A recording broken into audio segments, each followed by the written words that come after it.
प्रत्येक 7 वर्ष में मनुष्य के शरीर में बहुत से विकास होते हैं।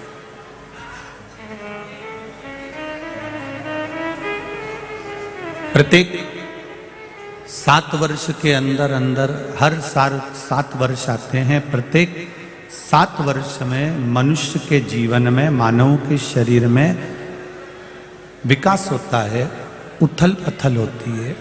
प्रत्येक 7 साल जन्म हुआ, जन्म का जो 7वां साल रहेगा, फिर 7 के बाद में 14वां साल रहेगा,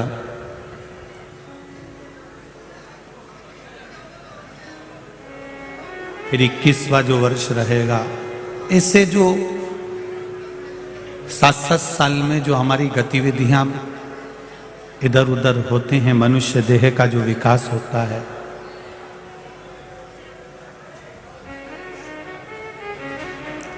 और मानव शरीर, मानव देह, मानव का जो शरीर है, वो भी किसी ना किसी रूप में इन वर्षों में निकलते निकलते भगवत भजन की ओर अग्रसर हो जाते हैं।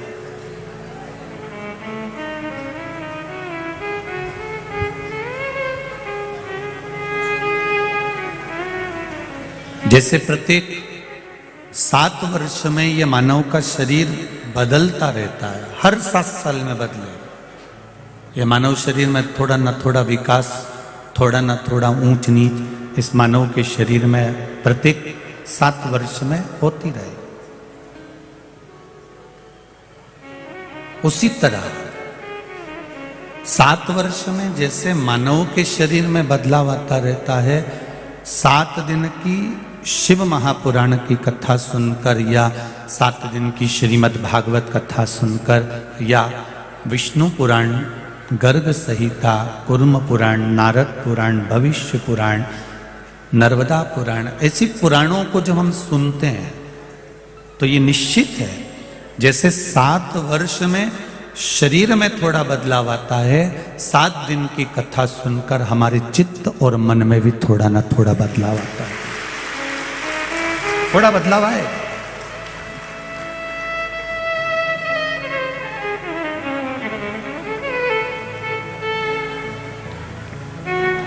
ये भक्ति का बदलाव है।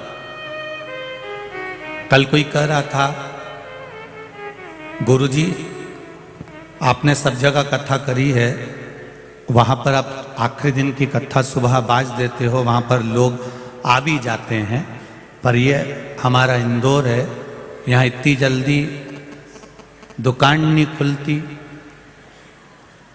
यहाँ के लड़के लड़कियाँ, यहाँ के बेटे लोग, यहाँ की बहुएं, यहाँ के माता पिता, यहाँ के लोग इतनी जल्दी उठ नहीं पाते हैं। सुबह कथा में कोई नहीं दिखने वाला।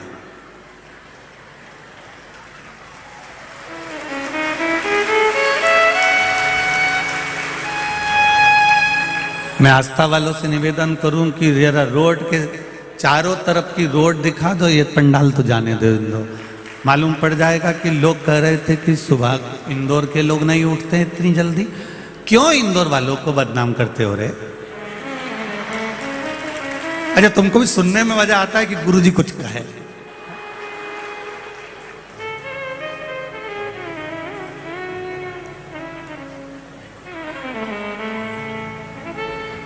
अब ये सब कहां से आए? एक एसियोर वाला महाराज जी का बोला हुआ में आया है।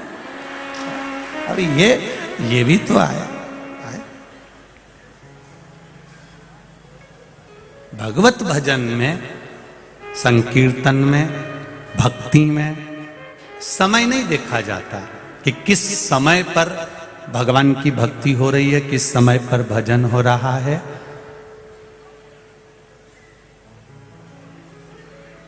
भगवान के पास जाने का, मेरे महादेव के पास जाने का और मौत का कोई समय नहीं है। कभी भी जा सकते हो, कभी भी पहुंच सकते हो। मौत का कोई समय नहीं। पहले भी आपको समय में कहा, पहले भी आपको वर्णन करा, कोई समय नहीं।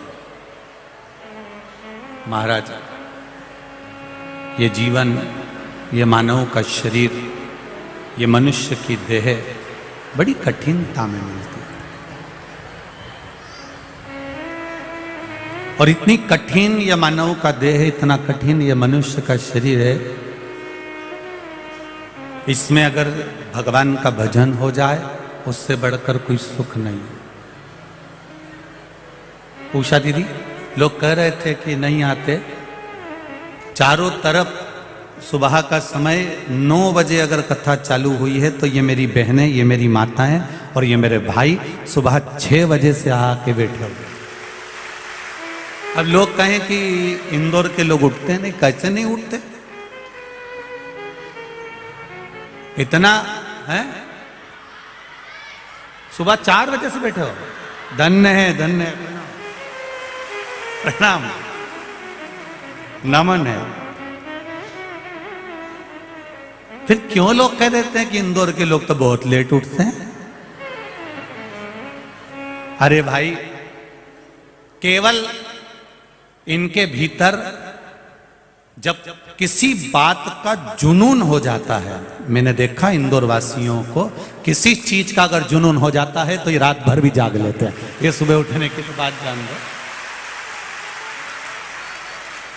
बस जुनून होना चाहिए इनको किसी कार्य के प्रति, इनको जुनून होना चाहिए भगवत पथ के प्रति, इनको जुनून होना चाहिए अपने कार्य के प्रति, इनको जुनून होना चाहिए अपनी विद्या के प्रति, इनको जुनून होना चाहिए अपने कर्म के प्रति, अपने कार्य के प्रति। इनको जब जुनून हो जाता है तो फिर ये जाग जाते हैं। फिर ये इनको फिर कोई कितई के आग लगे बस्ती में अपन रहो मस्ती में, फिर इनको कोई फर्क नहीं पड़ता। फिर ये अपनी भक्ति में मस्त रहते, अपनी अलमस्ती में मस्त है। अब शिव पुराण कह रही है महाराज, जन्म और मृत्यु के बीच का जो ये जगह है यही संसार है, और ये संसार में सार केवल एक ही है और वो परमात्मा का नाम स्मरण है।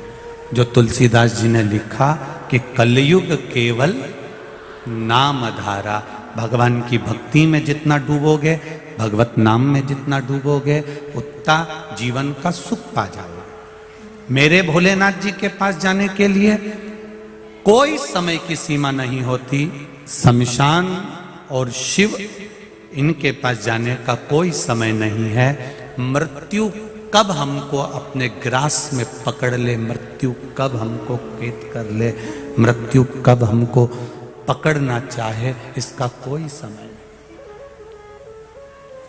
आप सब ये मत सोचा करो कि अभी 10 बज गई है तो मैं मंदिर नहीं जाऊंगी, 9 बज गई है तो मंदिर नहीं जाऊंगी। दिन भर में जब तुम्हारा मन करे, जब तुम्हारा चित्त लग जाए, अपने माँ बाप से मिलने का कोई समय नहीं। वो तो कहना चाहूंगा कि अब पहले राम जी के मंदिर में दरवाजे होते थे, कृष्ण भगवान के मंदिर में दरवाजे होते थे, देवी जी के मंदिर में दरवाजे होते थे, पर मेरे महादेव के मंदिर में पहले दरवाजे नहीं होते थे। पीपल के पेड़ के नीचे शिवलिंग रखा होता था, किसी तालाब के किनारे, सरोवर के किनारे, कुंड के किनारे, नदी के घाट पर, नर्मदा जी के घाट पर, किसी नदी, पवित्र नदियों के घाट पर भगवान शंकर की छतरी बनी होती थी। चारों तरफ कोई दरवाजा नहीं होता था, केवल शिवलिंग और नंदी, इसके सिवाय कोई नहीं। वो दोनों मस्त रहते थे अपनी मस्ती। तुम्हारा मन पड़े जब तुम नदी नहाओ, आप कभी ओमकारेश्वर जाओ, महेश्वर जाइए, आप ओमकारेश्वर, महेश्वर, खलघाट आदि का जितने घाटों पर जाकर देखोगे शंकर भगवान घाट पे बैठे, आप लोटा भरो, चढ़ाओ ने फिर नहा लो, तुम्हारी मर्जी पड़े जैसा। मत पट की जरूरत नहीं, वहां दरवाजे की जरूरत नहीं, वहां द्वार की जरूरत नहीं है। मेरे माता पिता के दरवाजे पर, मेरे देव अधिदेव महादेव के दरवाजे पर द्वार की जरूरत नहीं है, क्योंकि वो 24 घंटे तुम्हारा इंतजार करता है कि तुम जब मेरा नाम लोगे मैं दौड़कर तुम्हारे पास आ जाऊं।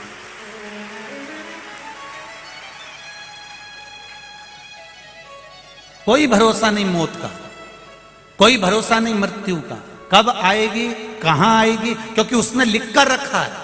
माता के गर्भ से जब बच्चे की नाल कटती है, नाल कटते समय लिख दिया जाता है कि तू कब, कौन सी तिथि में, किस जगह, किस स्थान पर, कहां जाकर तेरे प्राण छूटेंगे। वो मौत का स्थान, तारीख, पल, घड़ी, नक्षत्र सब निश्चित कर दिया जाता है।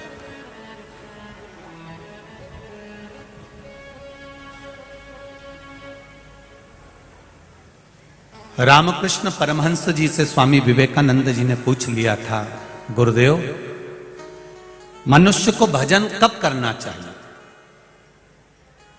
मनुष्य को भगवान का नाम कब लेना चाहिए, मनुष्य को भगवत स्मरण कब करना चाहिए। ये रामकृष्ण परमहंस जी से स्वामी विवेकानंद जी ने पूछा।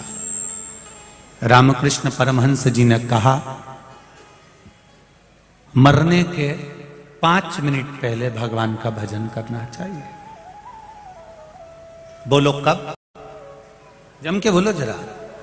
मरने के 5 मिनट पहले रामकृष्ण परमहंस जी कह रहे हैं स्वामी विवेकानंद जी से कि मरने के, प्रेशर बढ़ाओ थोड़ा, मरने के 5 मिनट पहले भगवान का भजन करना चाहिए।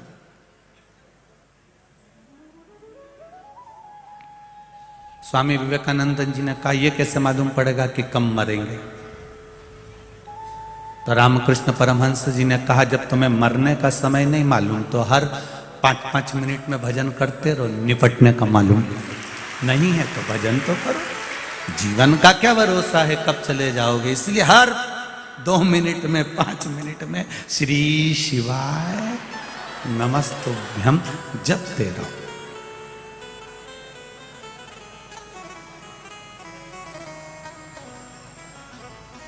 भगवान से कहना, भगवान अगर मौत भी देना तो ऐसी मत देना कि पलंग पर पड़ रही हूं, सड़ रही हूं और कुछ ना कुछ चल रहा है और शरीर में कष्ट पर कष्ट मिल रहे हैं। डॉक्टर अपना काम कर रहा है, नर्स अपना काम कर रही है और भोगना मुझे पड़ रहा है। भोगता कौन है? शरीर।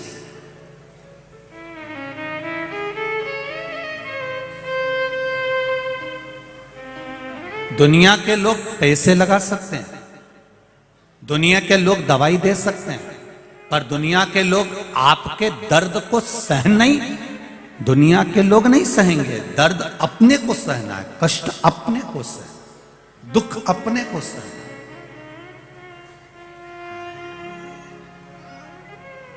कुछ चीजें कितनी अच्छी बताई गई है कि यह मनुष्य को खुद करना पड़ती है। भोजन अपने हिस्से का अपने को करना पड़ेगा, छींकना अपने हिस्से का अपने को करना पड़ेगा, भजन अपने हिस्से का अपने को करना पड़ेगा। ये सब अपने हिस्से का अपने को कर, दुख अपने हिस्से का अपने को भोगना पड़ेगा। तुम्हारा सिर दुख रहा है और तुम अपनी बहू से कह दो, बेटा मेरा सिर दुख रहा, मेरे बत्तल का तेरा दुख जाए, दुखेगा? और उसका दुखने वाला भी नहीं है और तुम्हारा दुखा देगी उल्टा। तो ये नहीं कि अपना दुख कोई दूसरा भोग लेगा, अपना दुख अपने आप को भोगना, अपने शरीर को भोगना। इसलिए फिर कहें, मत बुरे कर्म कर बंदे वरना पछताएगा, भगवान की आंखों से तू बच नहीं पाएगा, तू बच नहीं पाएगा। अरे ओ अज्ञानी मत करना जानी, तेरे कर्म का फल भी तू ही पाएगा, जैसा किया तूने तेरे आगे आएगा। मत बुरे कर्म कर बंदे, मत बुरे कर्म कर बंदे वरना पछताएगा, भगवान की आंखों से तू बच नहीं पाएगा, तू बच नहीं पाएगा। बड़ा मुश्किल है हमारे दुख को, हमारे दर्द को, हमारे कष्ट को हमको खुद सहना।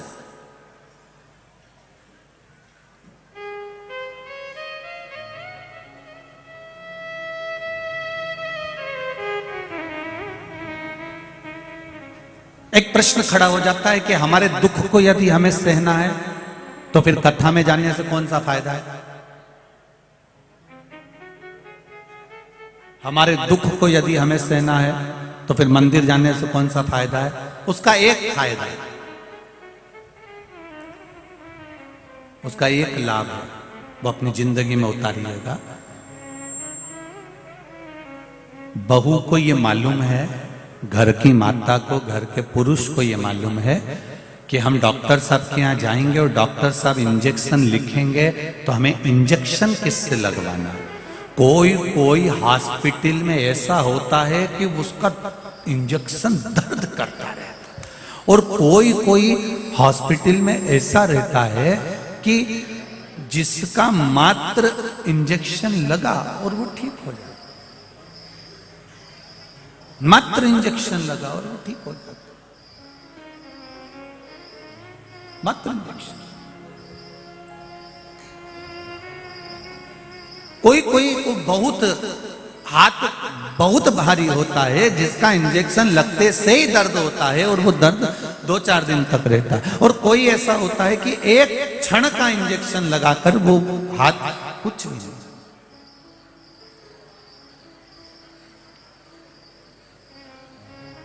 महाराज फिर वो इंजेक्शन का दर्द ही नहीं होता।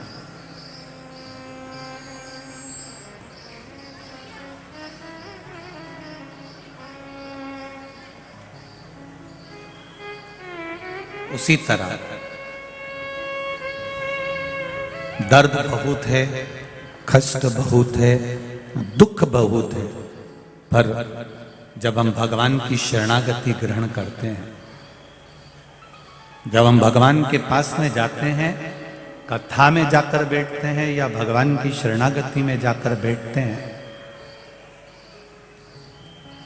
तब उस परमात्मा का हाथ जब हमारे ऊपर पड़ता है तो हमारा दुख का दर्द भी हमको कम हो जाता है, कष्ट भी कम हो जाता है,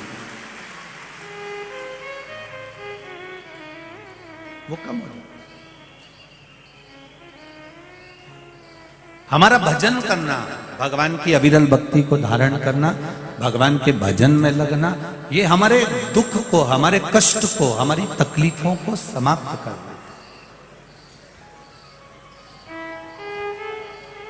शिव कथा कह रही है, भगवान शंकर का संवाद कहता है,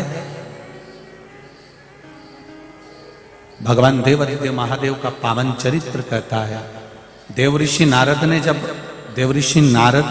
जब भगवान शंकर का अपमान कर दिया अहंकारवश,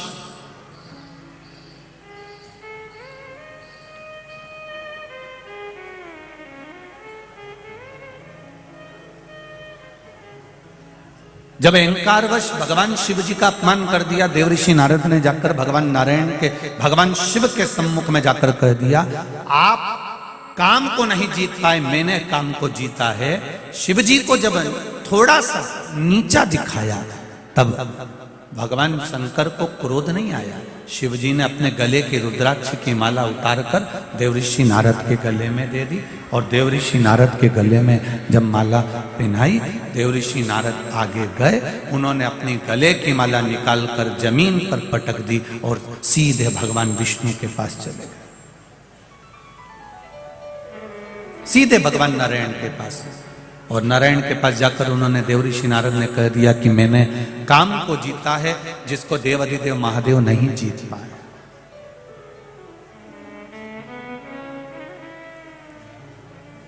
ये हमारा अभिमान है, जो दुनिया में कोई नहीं कर पाया वो मैंने कर दिया, ये अभिमान है।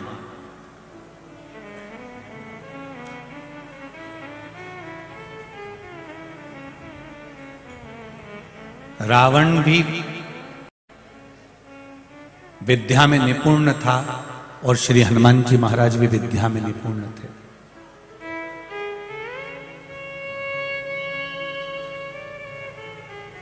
रावण भी विद्वान था, हनुमान जी महाराज भी विद्वान थे,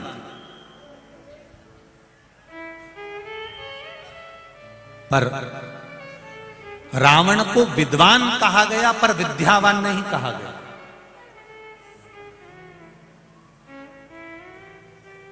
जितनी जगह आप सुनेंगे रावण की चर्चा तो लोग कहेंगे बड़ा विद्वान था साहब, बहुत विद्वान था, उसने शिव जी को हाथ में उठा लिया था, उसने भगवान शंकर की आराधना करी, सोने की लंका उसकी थी, सारे ग्रह उसके अनुकूल थे, सबको उसने बंधन में बनाकर रखा था। बताओ कितना कितना लोगों ने कहा साहब बहुत विद्वान है, बहुत विद्वान है, पर आज तक किसी ने यह नहीं कहा कि रावण विद्यावान था। लोग कहते हैं विद्वान था। विद्वान और विद्यावान में अंतर होता है। विद्वान जो होता है उसको अहंकार बहुत हो जाता है, और जो विद्यावान होता है वो अहंकार से विहीन हो जाता है। अपन बात बात में कह देते हैं साहब ये बड़ा विद्वान व्यक्ति है, बहुत विद्वान है। विद्वान है तो समझ लेना कहीं ना कहीं इसको अहंकार फंसा हो।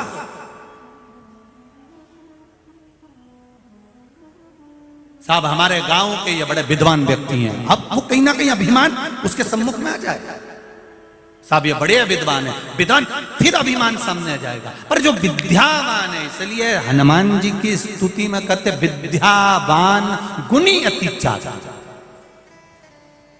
हनुमान जी को विद्वान नहीं कहा किसी ने भी, हनुमान जी को विद्वान कोई नहीं बोला, हनुमान जी को बोले तो कहा विद्यावान गुणी अति चातुर, अर्थात हनुमान जी महाराज विद्यावान है, और जो विद्यावान होता है वो झुकना जानता है, नम्रता जानता है और वात्सल्यता जानता है।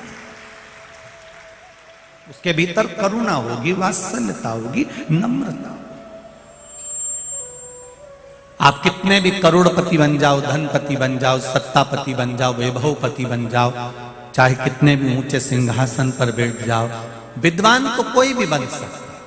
आप किसी को थोड़ा सा ज्ञान दे दीजिए, थोड़ा धन दे दीजिए, थोड़ा वैभव दे दीजिए, थोड़ी सत्ता दे दीजिए, विद्वान कोई भी बन सकता।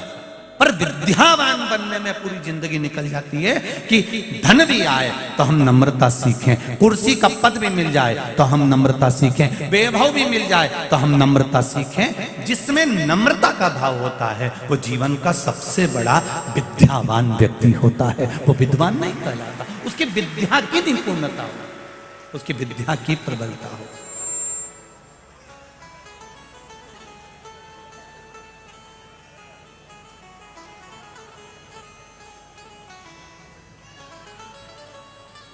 मेरा आप सबसे निवेदन है, आप विद्वान मत बनना। और कोई आपको अगर विद्वान कहे भी सही तो पहले उसके चरण पकड़ लेना, दादा मैं तुम्हारे हाथ जोड़ूं, पांव पड़ूं, मैं काय का विद्वान, मैं तो तुम्हारे चरणों की धूल हूं साहब, मेरे बस का कुछ भी नहीं है। ये तो सब मेरे राम जी की कृपा है, ये तो सब मेरे ठाकुर जी की कृपा, ये सब मेरे गोवर्धन नाथ की कृपा, ये सब मेरे भोलेनाथ की कृपा है। अपना है क्या? नारद जी को जब अभिमान आ गया, नारद जी के भीतर जब अभिमान फंस गया, अहंकार आकर खड़ा हो गया, तब देवऋषि नारद को भगवान विष्णु ने 6 सूत्र दिए हैं। इन 6 सूत्र को नारद अपनी जिंदगी में उतार कर रखना, तब तेरा अहंकार समाप्त हो जाएगा और शिव तुझे मिल जाएंगे। और शंकर अगर मिल गए, शिव जी से हमें सीखना ही क्या चाहिए? शंकर भगवान से क्या सीखना है? भगवान शंकर से सीखो विद्यावान, शंकर भगवान से सीखी है। शिव जी ने जब ब्रह्मा जी के द्वारा वीणा देवी उत्पन्न हो जाती है, ब्रह्मा जी के द्वारा सरस्वती उत्पन्न हो जाती है, ब्रह्मा जी के द्वारा जब वीणा और सरस्वती का प्रागट्य हो जाता है, तब वीणा देवी ब्रह्मा जी के पास में जाकर खड़ी हो जाती है।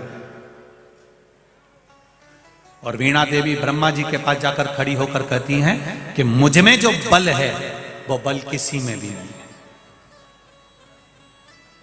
स्वयं वीणा देवी ने कह दिया, सरस्वती कह रही है कि मुझ में जो बल है वो किसी में नहीं है। ब्रह्मा जी ने उसी समय पर थोड़ा सा ब्रह्मा जी को बुरा लगा और ब्रह्मा जी ने कहा कि अगर तुम कहती हो कि तुम में बल है, किस चीज का बल है? मैं स्वर की सम्राट हूं,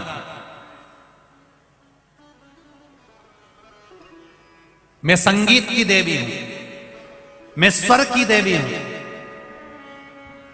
ब्रह्मा जी ने कहा ठीक है, तो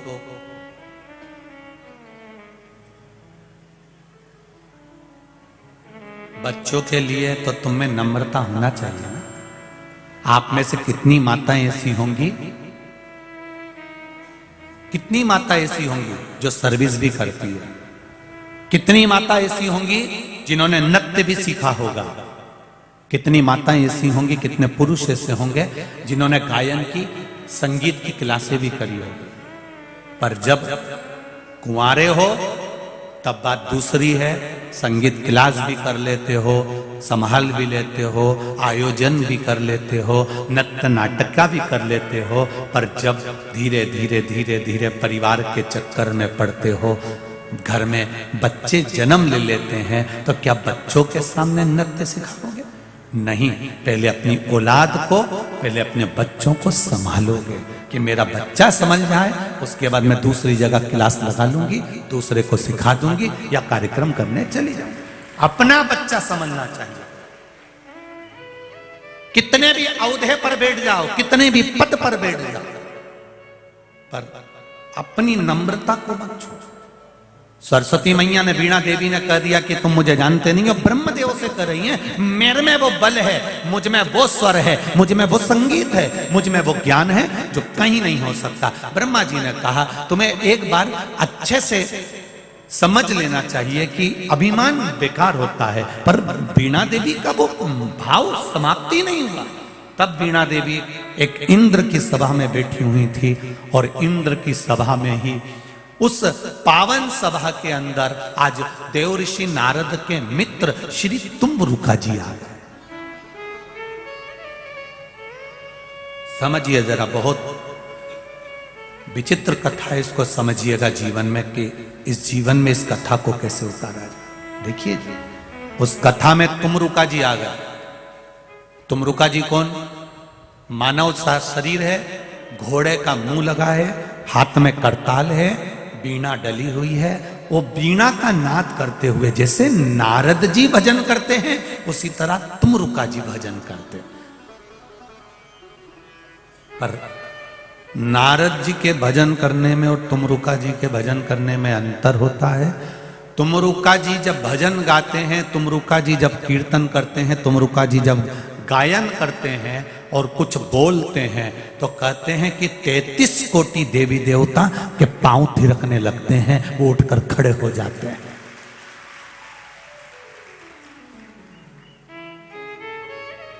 तुम्बरुका जिन्होंने ये शिव महापुराण की कथा का वाचन किया, तुम्बरुका जो नारी के गर्भ नहीं ठहरता है, उस नारी को भी संतान देने वाला अगर कोई देव कहलाता है तो वो तुम्बरुका जी कहलाते हैं। और उसके प्रमाण ये थोड़े से जो पत्र पढ़े, बाकी के तो इधर ये पत्रों में आप देखिए।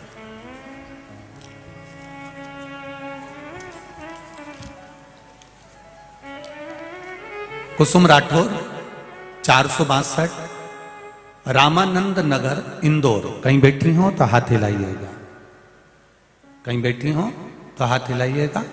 कुसुम जी राठौर 462 रामानंद नगर इंदौर। मोबाइल नंबर भी आपका लिखा हुआ है। कहीं बैठी हो तो हाथ हिलाइएगा, जहां कहीं भी हो, दोनों हाथ एक बार हिला दीजिएगा। उन्होंने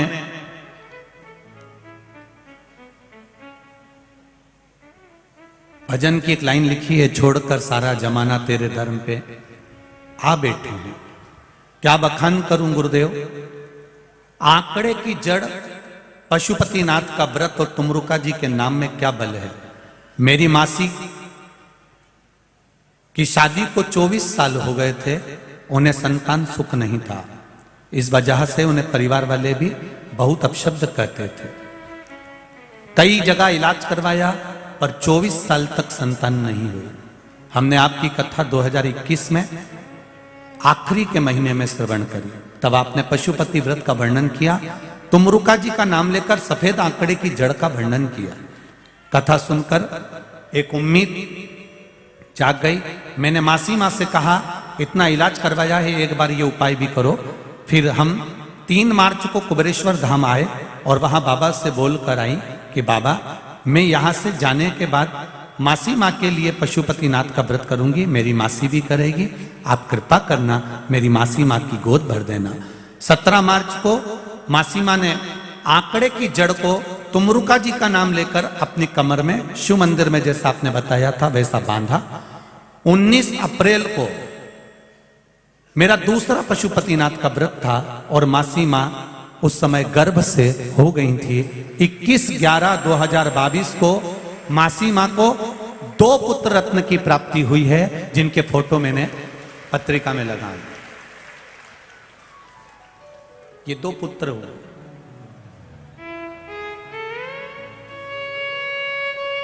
अब 24 वर्ष एक पत्र आया है, ये भी देख लीजिए।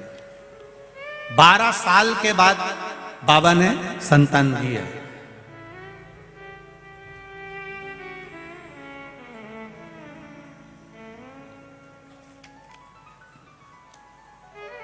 दीक्षा नाथ भोले पंत की बेटी, इंदौर से हैं। मोबाइल नंबर ये, जिसका भी हो वो हाथ हिला सकती हैं। दीक्षा नाथ, गुरुजी मेरे भोले बाबा का आपका क्या वर्णन करूं, मेरे शिव जी का। 12 वर्ष शादी के हो गए थे। 12 साल के बाद भोले बाबा की कृपा से, शिव कृपा से, आंकड़े की जड़ का प्रयोग और तुमरुका जी के नाम का स्मरण कर 12 साल के बाद बाबा ने मेरे घर में 2 बेटियों को दिया है। उसके फोटो लगा रहा हूं। अच्छा, लोग कहते महाराज जी एक बात बताओ, ये तुमरुका जी एक क्यों नहीं देते जब भी देते? बहुत सारे ऐसे केस देखे हैं जिसमें हम फिर कहेंगे भगवान देवता और देवी सब देंगे। ब्रह्मा जी देंगे तो जितना तुम्हारे ललाट में लिखा है उतना देंगे। भगवान विष्णु देंगे तो तुम्हारी किस्मत में जितना लिखा है उतना देंगे। और मेरा महादेव जब देता है तो छप्पर फाड़ कर दे, वो नहीं सोचता देने, वो सोचता नहीं है देने। यही है, लिया लिया।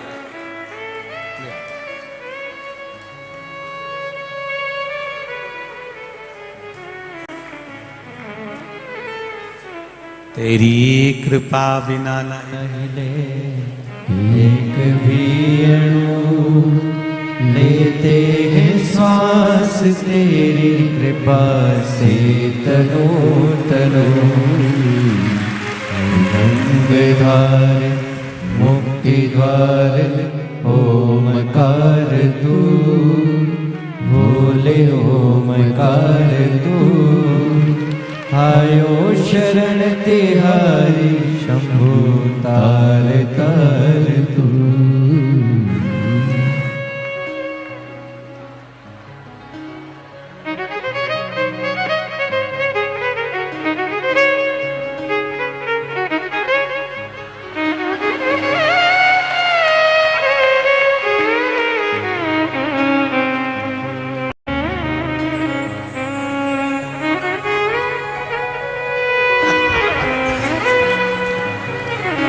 दीदी बोल रही हैं, इनको थोड़ी सी भी तकलीफ होती है तो मैं एक बेलपत्री इनके पास में रख देती हूँ और वही बेलपत्री बाबा की घूटी में घिस के दे देती हूँ। मेरा बाबा लाज रखिए। नमस्ते। ये शिव है। ओ घड़ी तेरी कृपा बिना न हिले एक भी लेते हैं श्वास, तेरी कृपा से तनो तनो। बखान क्या करूं मैं राखों के ढेर का, चपटी भभूत में खजाना कुबेर का। ये उसकी कृपा बिना नहीं हो सकता। मैं फिर निवेदन करूंगा, जिन माताओं को 8 साल 10 साल 5 साल 6 साल 4 साल 12 साल हो गए हों, निवेदन है भले टेस्ट बेबी आप करा रहे हो या कुछ भी क्रम कर रहे हो, दवाई गोली डॉक्टर की भी लेते रहो, मना नहीं है, पर साथ में रजस्वला धर्म का 7वां दिन हो, सफेद आंकड़े की जड़ भगवान शिव जी पे से 21 बार घुमाकर तुमरुका जी का नाम लेकर लाल धागे में शिव जी का दर्शन करते हुए दोनों पति पत्नी मंदिर के अंदर रहें, तब कमर के ऊपर उसको बांधिए। शिव कृपा, उसकी कृपा बिना कुछ नहीं हो सकता, पर विश्वास के साथ। कई बार सफेद आंकड़े की जड़ या तो पति लेकर आ जाता है, या पत्नी लेकर आ जाती है, या किसी मोहल्ले वाले से बुलवा ली जाती है। फिर लोग कहते हैं हमने भी बांधी थी। या सफेद आंकड़े की जड़ का नियम है, शंकर की आराधना में जब शिव महापुराण की कथा तुम रुका जी वाचने बैठे हैं, तो उन्होंने कह दिया था, सुनो चंचुला देवी, तुम बेधव्य हो, तुम कथा सुन सकती हो, उस कथा के बल पर तुम पति के लोग जा सकती हो, पर जोड़े से कथा सुनने के लिए किसी को होना जरूरी है। तब उस समय पर तुम रुका जी ने मार्ग बता दिया हमको कि सफेद आंकड़े की भी जड़ अगर लेकर आना है तो पति पत्नी दोनों जाएंगे, दोनों लाएंगे साथ में, तब जाकर उसको शिव मंदिर तक दोनों लेकर जाएंगे। शिव के द्वार पर दोनों मानेंगे। हम दोनों में से किसी को भी अगर दोष है, कोई तकलीफ है, तो बाबा आप बैठे हो, आप बैठे हो। अब कई बार पति से मंगवा लिया, आपने बांध ली, कई बार पत्नी लिया थी, कभी मोहल्ले के लोगों से मंगवा लेते हो, कभी रिश्तेदारों से मंगवा लेते हो, क्योंकि तुम तो पढ़े लिखे हो, तुम कहां जाओ?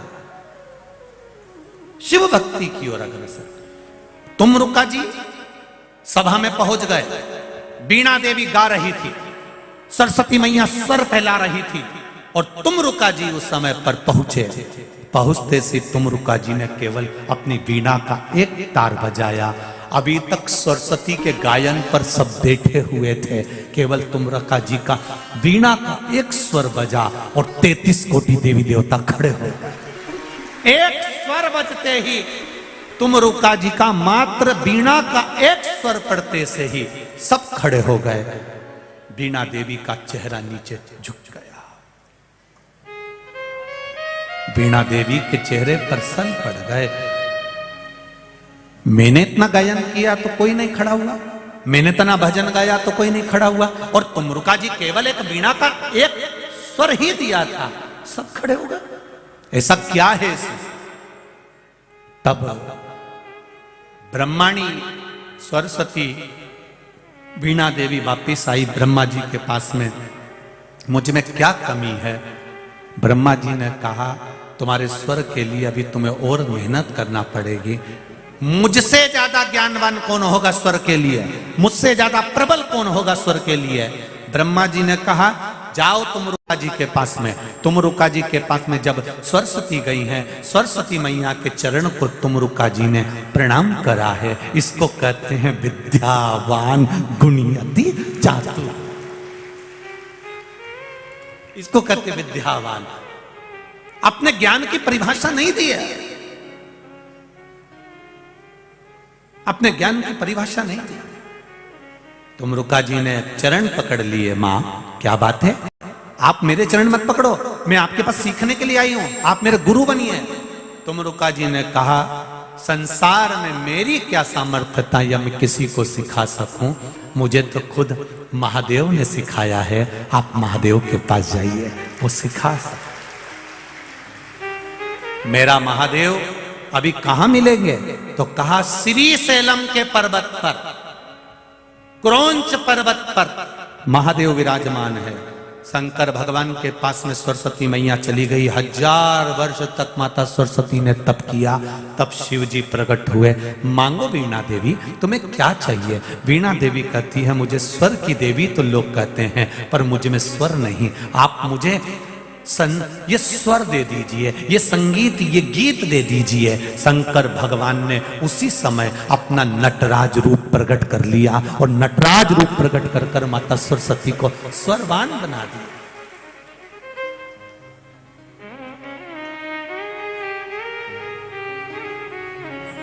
हम बच्चों से कहना चाहेंगे, छोटे छोटे बच्चों से, आप माता सरस्वती की आराधना करा करो।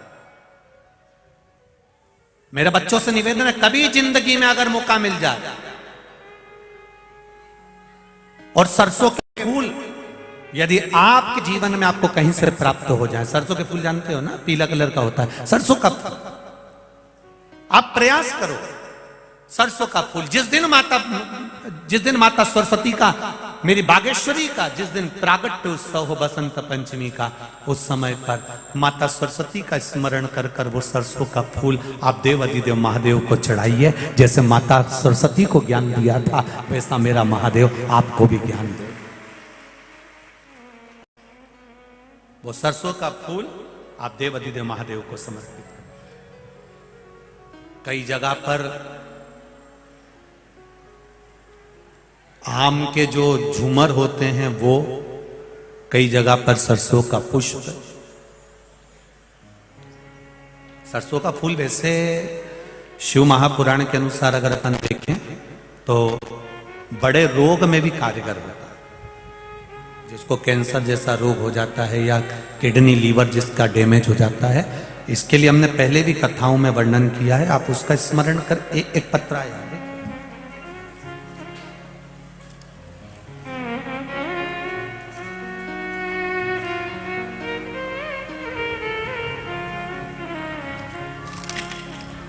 तेरी कृपा बिना न हिले एक भी लेते श्वास तेरी कृपा से तनु तनु। गंगाधार मुक्ति द्वार ओमकार तू, भोले ओमकार तू। आयो शरण तेहारी शंभु तार तार तू।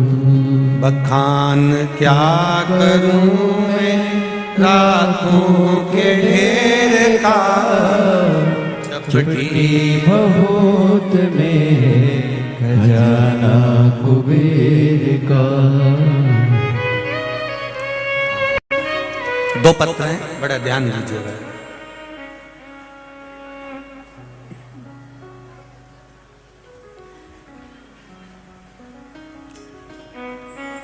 मैं निर्मला मोदी इंदौर से हूं, सुखदेव नगर एयरपोर्ट रोड पर रहती हूं। कहीं बैठी हूं निर्मला जी तो हाथ हिला सकती हैं।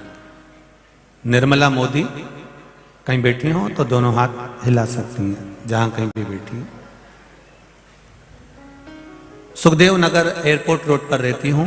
मेरे पति को अचानक पेट में दर्द हुआ, डॉक्टर को दिखाया, जांचें करवाई गई और जो बताया गया वह सारी जांचें जब कराने के बाद बाहर भी जांचें गई और मालूम पड़ा कि उनको कैंसर था। मैं कैंसर में घर में टीवी पर अक्सर आपकी कथा सुनती हूं, आपके बताए हुए उपाय का वर्णन। शिव जी पर 1 लोटा जल और भगवान शंकर का जो उपाय निश्चित किया गया है वो उपाय करना प्रारंभ करा।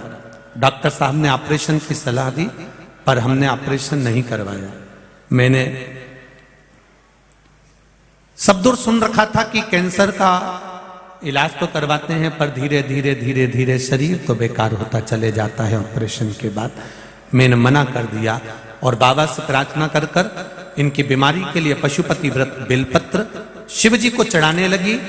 शिवलिंग पर चढ़ाकर बेलपत्र को लाकर रुद्राक्ष का जल शिव को चढ़ाकर इनको देने लगी। आज की स्थिति में बाबा की कृपा से सारी जांचें नॉर्मल आई है और वो एकदम ठीक हो गए हैं। मैं बाबा को प्रणाम करने के लिए शिव तत्व को जाना। एक पत्र और बड़ा सुंदर है, देखिए इसमें रिपोर्टें भी लगाई हैं, पूरी की पूरी सिटी स्कैन की जितनी भी रिपोर्टें होती हैं डॉक्टर की, वो सारी रिपोर्टें इसके अंतर्गत लगा दी गई।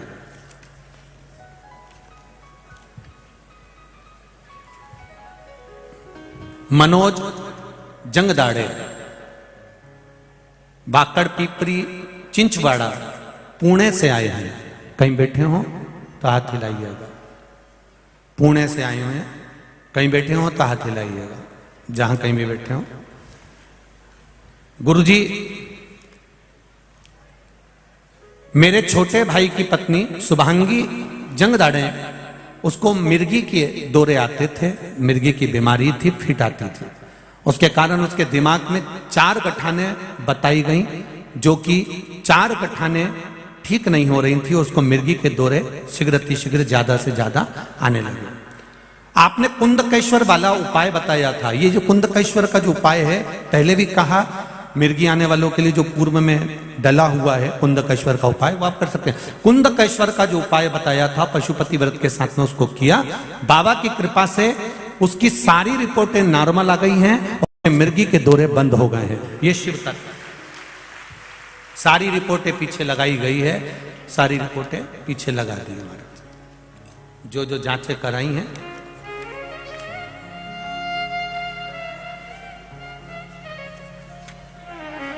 तेरी कृपा बिना न हिले एक भी अणु, लेते हैं श्वास तेरी कृपा से तनु तनु।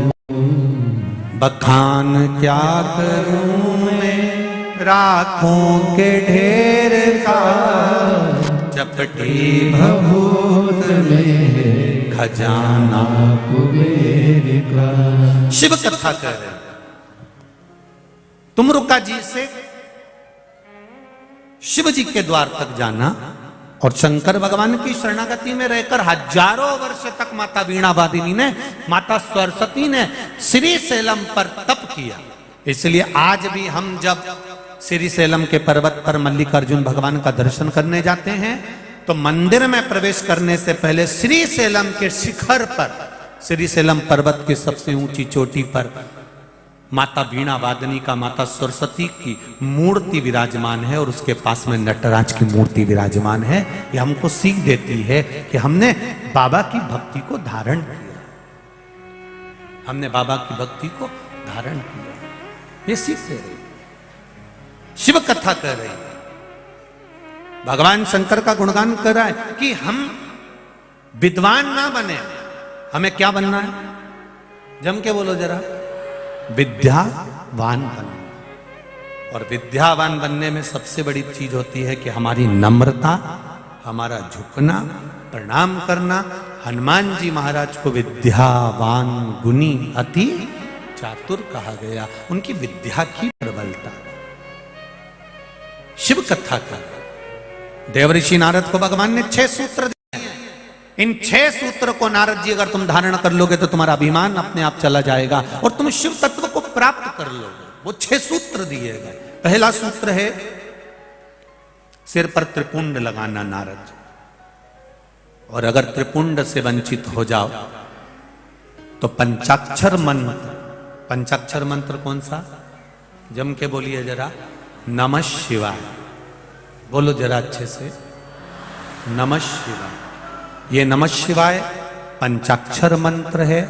ओम नमः शिवाय षडाक्षर मंत्र है। ओम नमो भगवते वासुदेवाय ये 12 अक्षर मंत्र है। राम 2 अक्षर का मंत्र है। कृष्ण 2.5 अक्षर का मंत्र है। जब कभी मौका मिल जाए देवऋषि नारद, जब आपका चित्त, जब आपका मन, जब आपकी वृत्ति दिल से भगवान की भक्ति में डूबे, तब पंचाक्षर मंत्र का जाप करिए। नमः शिवाय, नमः शिवाय, नमः शिवाय, नमः शिवाय। इस पंचाक्षर मंत्र का जाप करिए। और जब आप अक्षर मंत्र से भी आप वंचित रह जाएं तो एक काम करिए, अपने गले में रुद्राक्ष धारण कर लीजिए। एक रुद्राक्ष धारण करने वाला जीव अगर अचानक प्राणों को त्याग भी देता है तो उसको लेने के लिए यमदूत नहीं आते, स्वयं महादेव आते हैं। नंदी स्वयं महादेव। एक रुद्राक्ष धारण करने वाला, रुद्राक्ष कोई साधारण नहीं होता। उस रुद्राक्ष की महत्वता को हम जाने। रुद्राक्ष को आज के जमाने में तो खैर सब जगह रुद्राक्ष मिल जाते हैं, प्राप्त हो जाते हैं, पर हम तो कहेंगे कभी योग लगे। भाई वैसे तो अभी सीहोर में रुद्राक्ष वितरण बंद है, पर कभी जीवन में अगर योग लगे और रुद्राक्ष जब वितरण होंगे, रुद्राक्ष जब बांटे जाएंगे, तो अभी तो रुद्राक्ष वितरण बंद है। केवल जो रोगी व्यक्ति होते हैं, रोगवान होते हैं, उनका फाइल देखकर, उनकी जांचें देखकर वहां से रुद्राक्ष दे दिया जाता है। पर कभी योग लगे, वैसे तो तारीख रखी है लगभग शायद 16 फरवरी से है, 16 फरवरी से 22 फरवरी सीहोर कुबेरेश्वर धाम पर रुद्राक्षोत्सव रहेगा। वैसे तो समय पर प्रयास पूरा है रुद्राक्ष बांटने का। तो रुद्राक्ष जब मिले आपको सीहोर का प्राप्त हो जाए कुबेरेश्वर बाबा का रुद्राक्ष, तो प्रयास करिएगा उसको संजो कर रखिए, संभाल कर रखिए।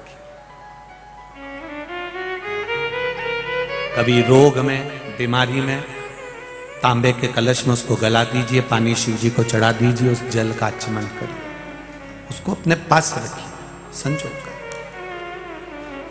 और आपके घर में जो रुद्राक्ष है उसको भी आप भगवान की अविरल भक्ति में धारण करें। ऐसा नहीं है कि आप जो रुद्राक्ष धारण कर रहे हैं, रुद्राक्ष पहन रहे हैं वो हल्का है।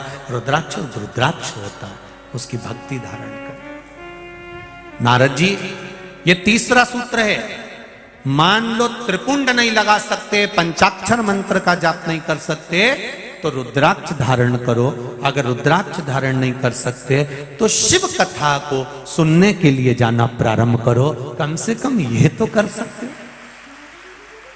और नारद जी, अगर शिव महापुराण की कथा भी नहीं सुन सकते तो फिर 5वें नंबर का जो सूत्र बताया है कि शिव महापुराण की कथा की चर्चा अगर तुम्हारे कानों तक चली जाए तो कम से कम, जैसे ही हमको मालूम पड़े कि शिव पुराण, तुमने अखबार खोला, अखबार में पढ़ लिया शिव महापुराण की कथा हो रही है, तो एक बार मुख से श्री शिवाय नमस्तुभ्यम या पंचाक्षर मंत्र या षडाक्षर मंत्र या राम नाम, कृष्ण नाम, 12 मंत्र, कुछ भी अपने मुख से भगवान का धारण कर लो। अर्थात इसको कहते चिंतन करना। थोड़ा सा चिंतन शिव पुराण का कर लीजिए। ये 5वां सूत्र। और सुनो नारद जी, अगर ये 5 सूत्र भी आपसे ना बने, आप सुन लो इंदौर वालों जरा अच्छे से, और जितने लोग आस्था चैनल पर सुन रहे हैं, जितने फेसबुक यूट्यूब पर सुन रहे हैं, मान लो ये 5 सूत्र भी आपसे नहीं बन रहा है, त्रिपुंड नहीं लगा सकते, रुद्राक्ष नहीं पहन सकते, कथा नहीं सुन सकते, पंचाक्षर मंत्र का जाप नहीं कर सकते, शिव महापुराण कथा का चिंतन नहीं कर सकते, तब कहा ये कुछ भी ना हो तो देव ऋषि नारद 1 लोटा जल भरकर शिव को समर्पित करना प्रारंभ कर दीजिए। शिव मिल जाता है, शंकर प्राप्त हो जाते हैं, भगवान शिव की भक्ति प्राप्त हो जाती है। ये 6 सूत्र देव ऋषि नारद को भगवान विष्णु ने शिव महापुराण में वर्णन किया, जब नारद जी के भीतर अभिमान आ गया उस जगह पर। और ये अभिमान को समाप्त करने के सूत्र बताने के साथ में एक बड़ा सुंदर प्रसंग हमारे यहां पर आ जाता है महाराज।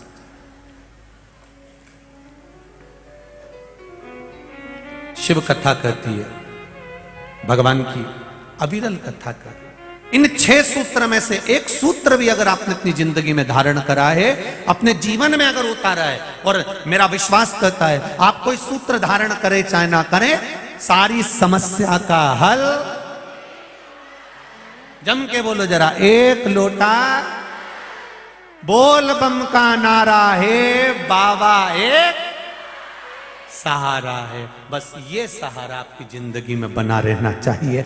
हमारे धर्म को, हमारी सभ्यता को, हमारी संस्कृति को, हमारे संस्कारों को, ये हमारा 1 लोटा जल आपको जोड़ कर रखेगा। परिवार टूटेगा नहीं, उसमें सम्मिलितता है, ये सुख है। मेरे भोले तेरा सहारा है, मेरी नैया का तू किनारा है। शिव कथा कर रही है।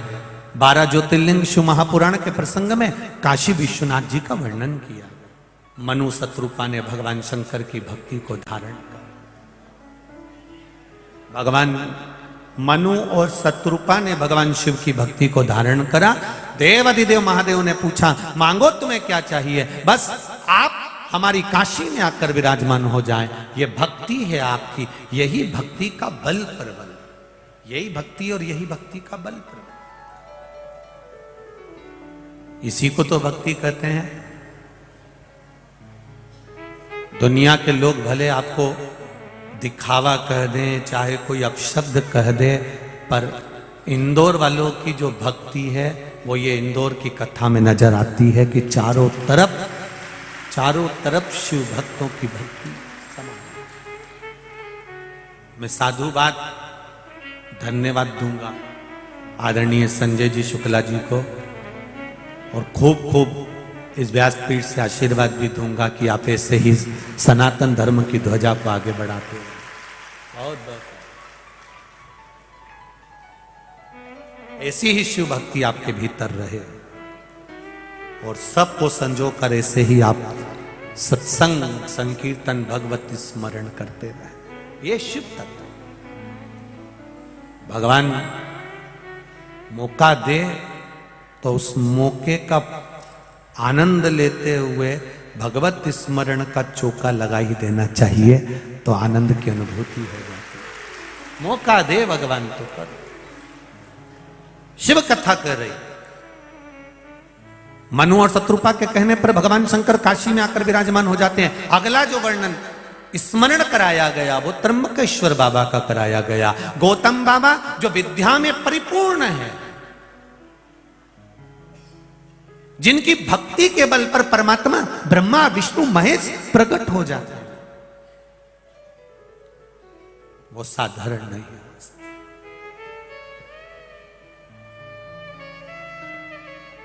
गौतम बाबा पर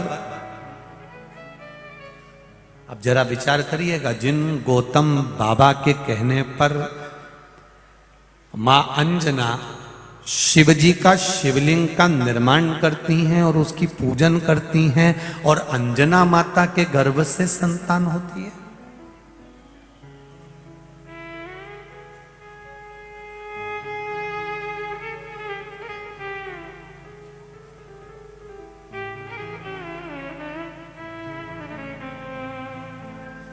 अब ये तो यहां पर कहा गया कि शिव जी की पूजन से भगवान जब देता है तो छप्पर फाड़ कर देता है, परंतु अंजना माता के यहां भी थोड़ी ना कम दिया था, भगवान कृष्ण के यहां थोड़ी ना कम दिया था।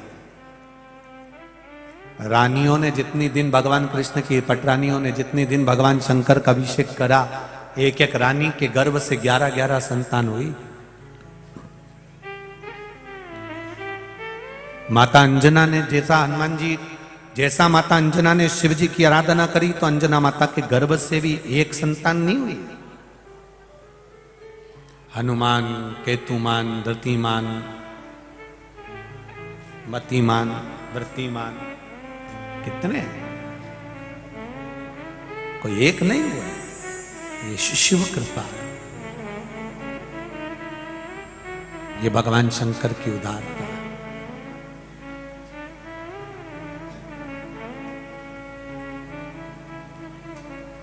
और वो सहजता में देता नहीं, और देता है तो इतना देता है कि बटोरा भी नहीं जाता। ये उसकी कृपा है, ये उसकी करुणा। अब गौतम बाबा पर गौ हत्या का दोष लगा दिया। जब ईर्ष्या प्रकट होती है, अहंकार प्रकट होता है, थोड़ा सा जलन भाव प्रकट होता है, थोड़ी सी ईर्ष्या प्रकट होती है, तो उस ईर्ष्या में हम दूसरे को नीचा दिखाने का प्रयास करते हैं। पर शिव पुराण एक बात बड़ी सुंदर कहती है। कोटि रुद्र संहिता के अंतर्गत देव अधिदेव महादेव ने माता पार्वती को जो कहा है, पार्वती, जब हम ईर्ष्या रखते हैं, किसी को नीचा दिखाने का प्रयास करते हैं, उस जगह पर वो नीचा नहीं होता, जो नीचा दिखा रहा होता है वो नीचा हो जाता है। ये भगवान देवाधिदेव महादेव कोटि रुद्र संहिता में माता पार्वती जी को ज्ञान उपदेश दे रहे हैं। और वो देखा भगवान की ये पावन कथा तुमरुका जी चंचुला देवी से कहते हैं, चंचुला जरा ध्यान लगाकर सुनिए। चंचुला देवी, इस चंचुला देवी जरा ध्यान लगाकर सुनिए। बिंदुक के लिए तुम ये कथा सुन रही हो, उसका स्मरण करिएगा कि गौतम बाबा जो अपने आश्रम में रह रहे हैं, भजन कर रहे हैं, कीर्तन कर रहे हैं, मंत्र जाप कर रहे हैं, नाम जाप कर रहे हैं, नाम स्मरण कर रहे हैं, उनको कोई मतलब नहीं संसार से। वो तो केवल अपनी धर्म पत्नी अहिल्या के साथ में आनंद के साथ विराजमान हैं और भगवान की भक्ति में डूबे हुए हैं। वो गौतम ऋषि का जब तेज बल चारों तरफ फैलने लगा, जो देखो वो गौतम ऋषि को पूछने लगा, गौतम बाबा, गौतम बाबा, गौतम बाबा, गौतम ऋषि, चारों तरफ आवाज आने लगी। तब कुछ लोगों को वो आवाज खलने लगी। तब कुछ लोगों को वो ईर्ष्या जागृत हो गई और कुछ ऋषिवर संत साधु कुछ इकट्ठे हुए और उन्होंने श्री गणेश जी महाराज की स्तुति करी। गौतम बाबा के लिए गणेश जी महाराज की स्तुति करी और गणेश जी महाराज से स्तुति कर कर अब देखिए, आपसे भी निवेदन है, कभी जिंदगी में भगवान के सामने जाना पड़ोसी को बर्बाद करने का मत मांगना, बल्कि भगवान से कहना मेरे पड़ोसी की यहाँ 4 व्हीलर गाड़ी आ जाए, उसका बेटा डॉक्टर बन जाए, इंजीनियर बन जाए, मेरा पड़ोसी 4 चांद लगाए और आगे बढ़े, उसकी बिल्डिंग और ऊंची बने। उसका लाभ क्या होगा जब पड़ोसी की बिल्डिंग 4 मंजिला बनेगी, जब पड़ोसी की बिल्डिंग आगे बढ़ेगी, जब पड़ोसी का बेटा डॉक्टर बन जाएगा या उसकी यहाँ 4 व्हीलर गाड़ी खड़ी हो जाएगी, तो तुम्हारे ड्राइवर नहीं होगा कोई, तुम्हारे यहाँ गाड़ी नहीं होगी, तुमको दुख आएगा। तुमने पड़ोसी से जाकर कहा तो डीजल भी उसका, पेट्रोल भी उसका, ड्राइवर भी उसका, गाड़ी भी उसकी, तुमको वहां तक छोड़कर आएगा, तुमको वहां तक छोड़कर। जरा विचार करिए, अपनी चित्तवृत्ति में जरा लेकर आइए, विचार करो जरा सा, आपकी चित्तवृत्ति में जरा लेकर आइए उस बात को। हम क्यों बुरा मांगे साहब? हमें अगर भगवान से मांगना है तो केवल इतना मांगना है, भगवान सर्वे भवन्तु सुखी, सब सुखी रहे।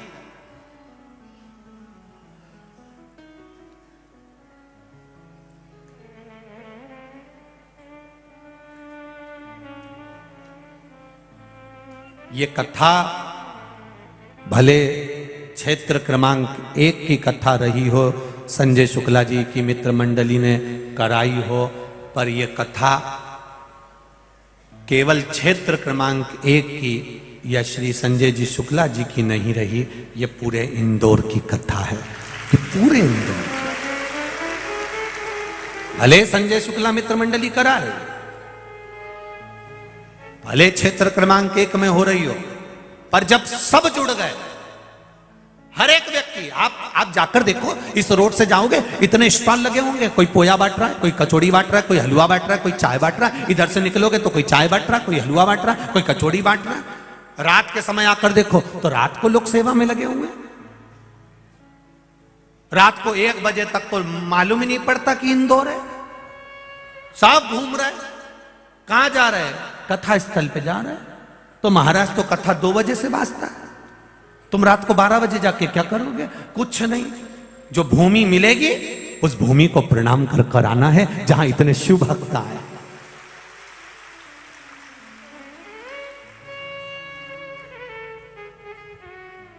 उस भूमि को प्रणाम कर कर, भूमि का भी पत्र देखो, अरे कहां गाओ, जमीन का प्रमाण पत्र देखिए हो।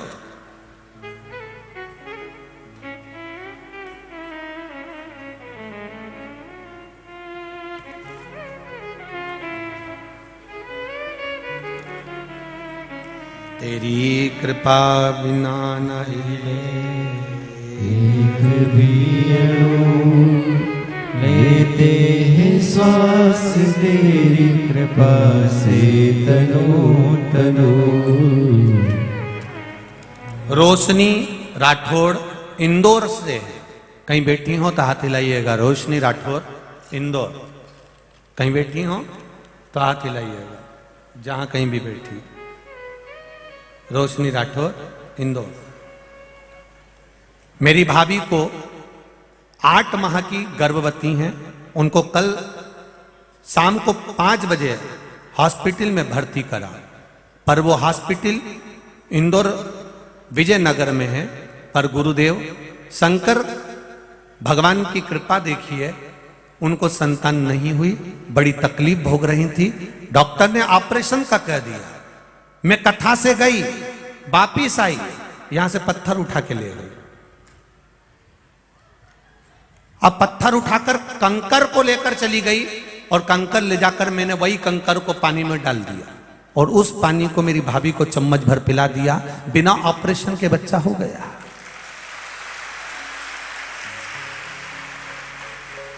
यह विश्वास है, भरोसा, दृढ़ता। डॉक्टर अपना काम करे, आप अपना भरोसा मत डिगने दो।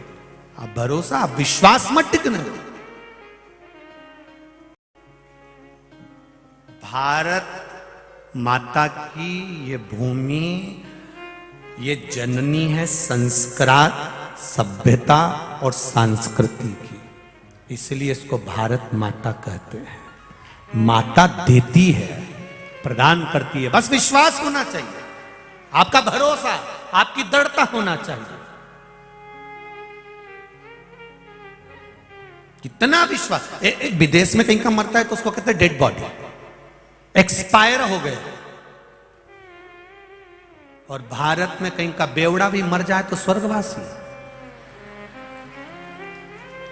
विचार करिए,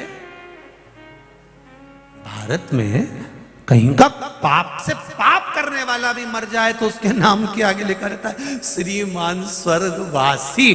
तो किसी ने पूछा इनको डेड बॉडी क्यों नहीं कह देते, एक्सपायर क्यों नहीं कह देते, इनको स्वर्गवासी क्यों कह रहा है? इसने तो जिंदगी भर मदिरा पी है, बेकार से बेकार काम करा, फिर इसको स्वर्गवासी क्यों लिखा? उसका केवल एक कारण है कि देवता भारत की भूमि पर जन्मे हैं। ये भारत की भूमि पर कोई कितना भी पाप करने वाला मर जाए तो भी वो नरक नहीं जाता, स्वर्ग जाता है, क्योंकि स्वर्गवासी। इसीलिए लोग अपना अपना देश छोड़कर भारत में आते हैं, यहां रहते हैं, हरे राम राम राम हरे कृष्णा कृष्ण कृष्ण कहते हैं और चाहते हैं भगवान से कि हमारा प्राण इसी भारत की भूमि पर छूटे। पर कहीं कहीं के इतने ज्यादा अप टू डेट होते हैं, हम तो विदेश जा रहे हैं, इतने खुश हो रहा है, हम न्यूजीलैंड जा रहे हैं, हम इंग्लैंड जा रहे हैं, हम यहां जा रहे हैं, इतने खुश होंगे, हम वहां जा रहे हैं। अरे जिंदगी में कुछ कर्म ऐसा करो कि वो इंग्लैंड न्यूजीलैंड वाले भी तरसे इस भारत की धरा पर आने के लिए। जैसे तुम भजन गाती हो ना, मेरे मन में नहीं है धीर सखी मैं वृंदावन जाऊंगी, उसी तरह वो न्यूजीलैंड ऑस्ट्रेलिया इंग्लैंड वाले भी कहें मेरे मन में नहीं है धीर, एक बार भारत जाऊंगी। और भारत जाऊंगी तो एक लोटा जल, क्योंकि इंग्लैंड में तो चढ़ाने मिलेगा नहीं, हॉलैंड में भी नहीं मिलेगा, तो एक लोटा जल मेरे महादेव। अब तो परंतु भगवान ने बड़ी कृपा कर दी, अभी तो विदेश में भी एक जगह जमीन खुदी तो उनमें भी महादेव निकल गया, कंकर संकर, वहां भी शिव पहुंच गया। डमरू वाला तो डमरू वाला, ये तो सत्य है, बहुत जल्दी इधर से उधर पहुंच जाता है तुरंत।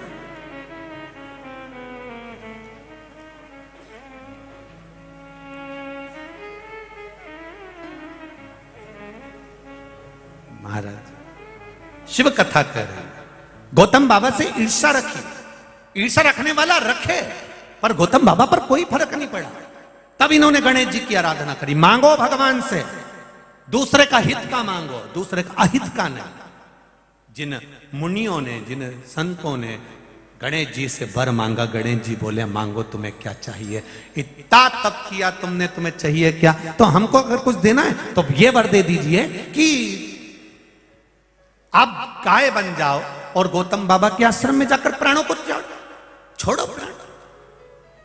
गणेश जी ने हंसकर मुस्कुराकर कहा, जब अगर इतना लंबा व्रत तुमने करा था, इतनी साधना तुमने करी थी, अपने लिए मांग लेते, पर तुमने मांगा भी तो क्या मांगा? बताओ, होता है। हम मांगने के चक्कर में कभी कभी अपना जीवन खराब कर बैठते हैं। एक सेठ, सेठानी और उसका पोता, तीनों की तीनों शंकर जी के मंदिर में गए। मंदिर में एक ही लोटा था। इन पति ने लोटा उठाया, पानी चढ़ाने गया, इतने में पत्नी ने पकड़ लिया, पहले मैं चढ़ाऊंगी। बच्चा बोला मैं चढ़ाऊंगा, पति बोले मैं चढ़ाऊंगा। शंकर भगवान नीचे, लोटा ऊपर, तीनों खींच रहा है।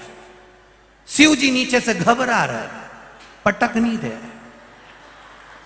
बोले ना वो लोटा खींच रहा। अब ये पत्नी कह रही है मैं चढ़ाऊंगी, पति कह रहा मैं चढ़ाऊंगा, बच्चा के मैं चढ़ाऊंगा, और इतने में वो लोटा हाथ से छूट गया शिव जी के ऊपर।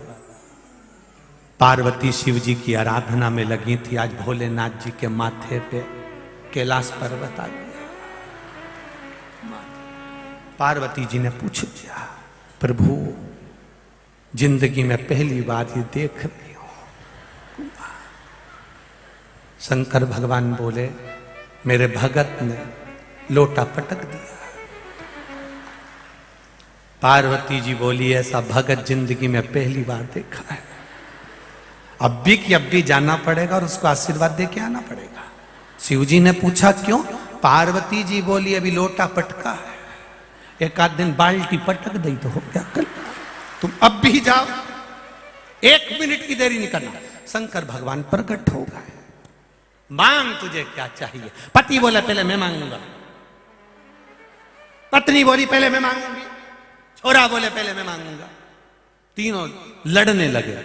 जैसे ही लड़ने लगे तो शंकर भगवान बोले लेडीज फर्स्ट, पहले इसको मांग तुझे क्या चाहिए। अब उके तो मुंडा में दांत नहीं थे, 82 साल की उम्र थी, तो उसने कह दिया मुझे 16 साल की बना दो। 16 साल।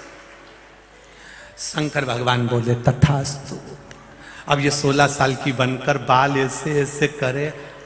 अब ये 82 की, वो 90 का, और डोकरा को चिढ़ाए, कहीं लहंगा हिलाए, कहीं कुछ करे। अब डोकरा के तो गुस्सा आए। शंकर भगवान ने कब तुम्हारी बारी है बाबा, अब तुम मांगो क्या चाहिए। तो कह दिया इके कुतिया बनाई दो। मेरे को चिढ़ा रही है, मेरे को चिढ़ा रही है, बना दो। तथास्तु। अभी लहंगा हिला नहीं थी,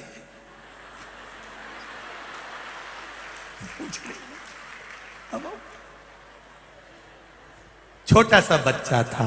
शिव जी ने कहा मांग तुझे क्या चाहिए। बच्चा बोला भोलेनाथ जी मेरे दादा दादी में तो अक्ल नहीं है, जैसे थे वैसे ही सब कर दो तुम तो, हम वैसे ही अच्छे। अब बताओ एक दूसरे के लिए बेकार मांगने से कौन सा फर्क पड़ गया। तीनों को 3 वर मिल रहे थे, चाहते तो सब कुछ मांग सकते थे, पर दूसरे को बर्बाद करने के चक्कर में अपना वर छूट गया, और अपना वर गया और समय छूट गया। खुद के लिए मांगते, अच्छा मांगते, जन कल्याण का मांगते, तो जिंदगी सार्थक हो जाती। गौतम बाबा को बर्बाद करने के लिए इन्होंने मांगा गणेश जी से कि तुम गाय बन जाओ और गौतम ऋषि के आश्रम में जाकर मर जाओ, प्राण छोड़ दो, जिससे उन पे दोष लग जाएगा। दोष लगेगा, अगर गौतम बाबा के आश्रम में गाय मरेगी और उन पे दोष लगेगा तो उनको हम यहां से धक्का मारकर निकाल देंगे। ये ईर्ष्या है, ये अहंकार, ईर्ष्या, जलन भाव था। गौतम बाबा के भगवान गणेश जी महाराज ने कहा ऐसा मत करो, वो ऋषि है, संत है, पहचानो, शिव की आराधना करता है, मौन रहता है, उसे कोई मतलब नहीं, वो मस्ती में रहता है, क्यों ऐसा कर रहे हो? नहीं, तुम्हें बर्बाद करना पड़ेगा, तुम्हें गाय बनकर जाना पड़ेगा। गणेश जी गाय बनकर गए, गौतम ऋषि के आश्रम में प्राणों को त्याग दिया। सब ने कह दिया, सब खड़े हो गए और कहने लगे ये तो प्रपंची है, ढोंगी है, इसको धक्के मार कर निकाल दो। गौतम बाबा मना कर रहे हैं, मेरे गौशाला, मेरे आश्रम की गाय नहीं थी, यहां नहीं मरी है, मैं निवेदन कर रहा हूं, मानो तो सही, पर कोई नहीं मानेगा। धक्के मारकर गौतम ऋषि को माता अहिल्या को निकाल दिया। रोते रोते गौतम बाबा चले, जंगल में एक झोपड़ी बनाकर रहने लगे। आंख में आंसू भरा था गौतम ऋषि के। अहिल्या रोती थी रोज, क्यों स्वामी क्यों रो रहे हो? मुझ पर गौ हत्या का दोष लगा है। जब तक गौ हत्या का दोष नहीं मिटता मैं कैसे सुख की जिंदगी जी सकता? क्या करूं मैं? माता अहिल्या ने शंकर भगवान का शिवलिंग का निर्माण करा। रात्रि के चारों पहर में शिवलिंग बनाती माता अहिल्या, भगवान शिव की आराधना करती। दोपहर के समय शिवलिंग की आराधना करती। माता अहिल्या शिवलिंग की पूजन में 24 घंटे लीन रहती। हर घड़ी हर पल शिवलिंग का निर्माण करती। समय बीता। आज माता अहिल्या ने 3 पहर के 3 शिवलिंग, 3 पहर के 3 शिवलिंग माता अहिल्या के रखे की रखे रहे। और माता अहिल्या की धुनी रम गई, मन रम गया। नमः शिवाय, नमः शिवाय, नमः शिवाय। माता अहिल्या धुनी में रम हो गई, शिव की भक्ति में रम हो गई। 3 शिवलिंग वहीं रखे थे। उन 3 शिवलिंग में से ब्रह्मा विष्णु महेश प्रकट हो गए। प्रकट मांग क्या चाहिए मां अहिल्या? मेरे पति पर गौ हत्या का दोष लगा दिया गया है, चिंता मत करो। हम ब्रह्मा विष्णु महेश तीनों एक कुंड का निर्माण करेंगे। उस कुंड में तुम्हारे पति नहाएंगे, गौ हत्या के दोष से मुक्त होंगे। जो गाय मरी हुई जंगल में पटकी गई है, जिनने इल्जाम लगाया है तुझ पर, उनको लेकर तू वहां पहुंच। मरी हुई गाय के पास में सब ऋषिवर संत जिन्होंने इल्जाम लगाया था वो सब गए। अहिल्या ने शिव जी की आराधना करी। ब्रह्मा विष्णु महेश वहीं प्रकट हो गए। गौ हत्या से मुक्ति के लिए शंकर भगवान ने आवाज लगाई, गणेश ओ गणेश। गाय उठी और दौड़कर गणेश जी का रूप रखकर भगवान शंकर के गले जाकर लग गई। उठी गाय, शिव जी के पास पहुंच गई। सारे संत महात्मा जो थे जिन्होंने ईर्ष्या रखकर गौतम बाबा पर उंगली उठाई थी, सब नमन कर कर गौतम बाबा से क्षमा मांगने लगे। गौतम ऋषि ने किसी से भी कुछ नहीं कहा। गौतम बाबा ने साष्टांग दंडवत कर कर कहा, आज बड़ी कृपा करी, अगर ये इल्जाम नहीं लगता तो मुझे मेरा महादेव नहीं मिलता। अगर आज इल्जाम नहीं लगता तो मुझे मेरा महादेव नहीं मिलता। महादेव को मिलने में सामर्थ्यता तुम्हारी है, साथ तुम्हारा है। तुमने अपशब्द बोला, तुमने मुझ पर इल्जाम लगाया, तुमने आड़ा टेढ़ा बोला, तब मेरा महादेव मेरे पास में आया दर्शन देने के लिए। मैं इतने सालों से तप कर रहा था, वो कभी नहीं मिला। केवल तुम्हारे इल्जाम लगाने से ब्रह्मा विष्णु महेश का दर्शन तो हो गया, उनका दीदार तो हो गया। कोई तुमको गाली दे, अपशब्द कहे, ताना दे, आड़ा टेढ़ा बोले, समझ लेना भगवान ने तुम पर बहुत बड़ी कृपा करी है। जरूर पूरे संसार में भगवान तेरा नाम करना चाहता है, इसलिए तुझ पे उंगली उठवा रहा। जरूर भगवान तेरा नाम ऊंचा करना चाहता है, इसलिए तुझ पर उंगली उठा रहा है। संसार के लोग तेरा पीछा पकड़ कर बैठे हैं, समझ लेना उन्नति की ओर बढ़ रहे हो। तुम्हें महादेव मिलेगा, ब्रह्मा मिलेगा, नारायण भी मिलेंगे, प्राप्त होंगे।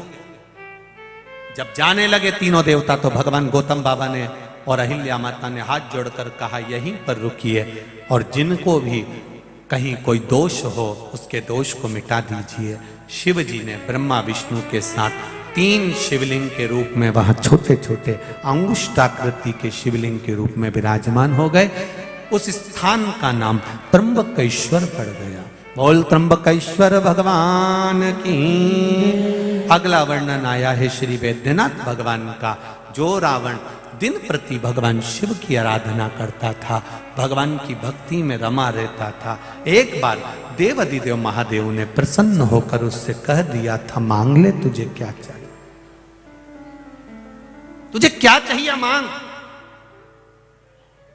क्या दूं मैं तुझको। महाराज वो संपूर्ण दुनिया का सारा सुख मेरे महादेव के पास में है, संपूर्ण सुख मेरे महादेव के पास में मिलेगा। कपड़ा खराब हो जाए तो धोबी के पास जाइए, लॉन्ड्री पर जाइए, और वो धोबी, वो लॉन्ड्री वाला उस कपड़े को गलाएगा, साबुन लगाएगा, पटकेगा, पछीटेगा, फिर धोएगा, कहीं कहीं वो तपा भी देगा अग्नि में, फिर कपड़ा एकदम उज्जवल हो जाएगा। उसी तरह कपड़ा खराब हो तो धोबी के यहां लॉन्ड्री पर जाया जाता है, और मन खराब हो तो शिव महापुराण में जाया जाता है। क्या होगा? शिव पुराण में जाकर बैठ जाएंगे तो गुरु भी संत भी हमको धोएगा, कुछ तो जनता धो देगी। ये आप रोडों पर बैठे हुए हो, रोडों पर बैठे हुए हो, यहां चारों तरफ अपार भीड़ में आप बैठे हुए हो, कोई चलता है उसके पांव की ठोकर तुम्हें लगती है, बोलो सही है कि गलत है? इतनी जनता है, इतने भक्त हैं, इतने भक्त हैं कि माताएं एक आसन से बैठी है, पांव दूसरे का यहां फंसा हुआ है, जैसी बैठी है वैसी बैठी है, हिलने की भी जगह नहीं है, ये स्थिति है। अब किसी के पांव की ठोकर लग रही है, कोई चल रहा है तो हमको देखकर हंस भी रहा है, कोई चल रहा है तो हम पर कुछ ताने भी दे रहा होगा, कोई चल रहा होगा तो अपशब्द भी कह रहा होगा, कोई चल रहा होगा तो उसका शरीर का कोई वस्त्र भी हमको लग रहा होगा। जरा विचार करिए कि हम, वो वॉशिंग मशीन होती है ना, उसमें कपड़ा ऐसे ऐसे हिलता है, जब वो हिलता है बाद में जब निकाला जाता है तो एकदम क्लीन हो जाता है। उसी तरह इस पूरे पंडाल में जो तुम चारों तरफ से मथा रहे हो, एकदम क्लीन हो रहे हो, एकदम क्लीन।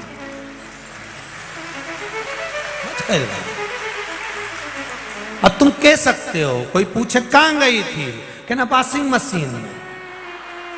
अब तुम कह सकते हो, क्यों गई थी? तैयार हो। तो ब्यूटी पार्लर कम पड़ रहे थे? नहीं, ब्यूटी पार्लर में बाहर का श्रृंगार होता है जिससे पति रीत जाता है, शिव महापुराण में भीतर का श्रृंगार होता है, महादेव रीत जाता है। यहां गई थी। अरे तो इतनी बड़ी वॉशिंग मशीन में कैसे फंसी? बस यही मत पूछ। दरवाजे पे 2 घंटे से खड़ी थी, महाराज की गाड़ी आई और फंस गई पीछे से। ओ हो, फिर उधर से 2-4 को हाथ जोड़ा, पांव जोड़ा, फंस गई। फिर एक जगह दीवार पे चढ़ के नीचे कूद गई।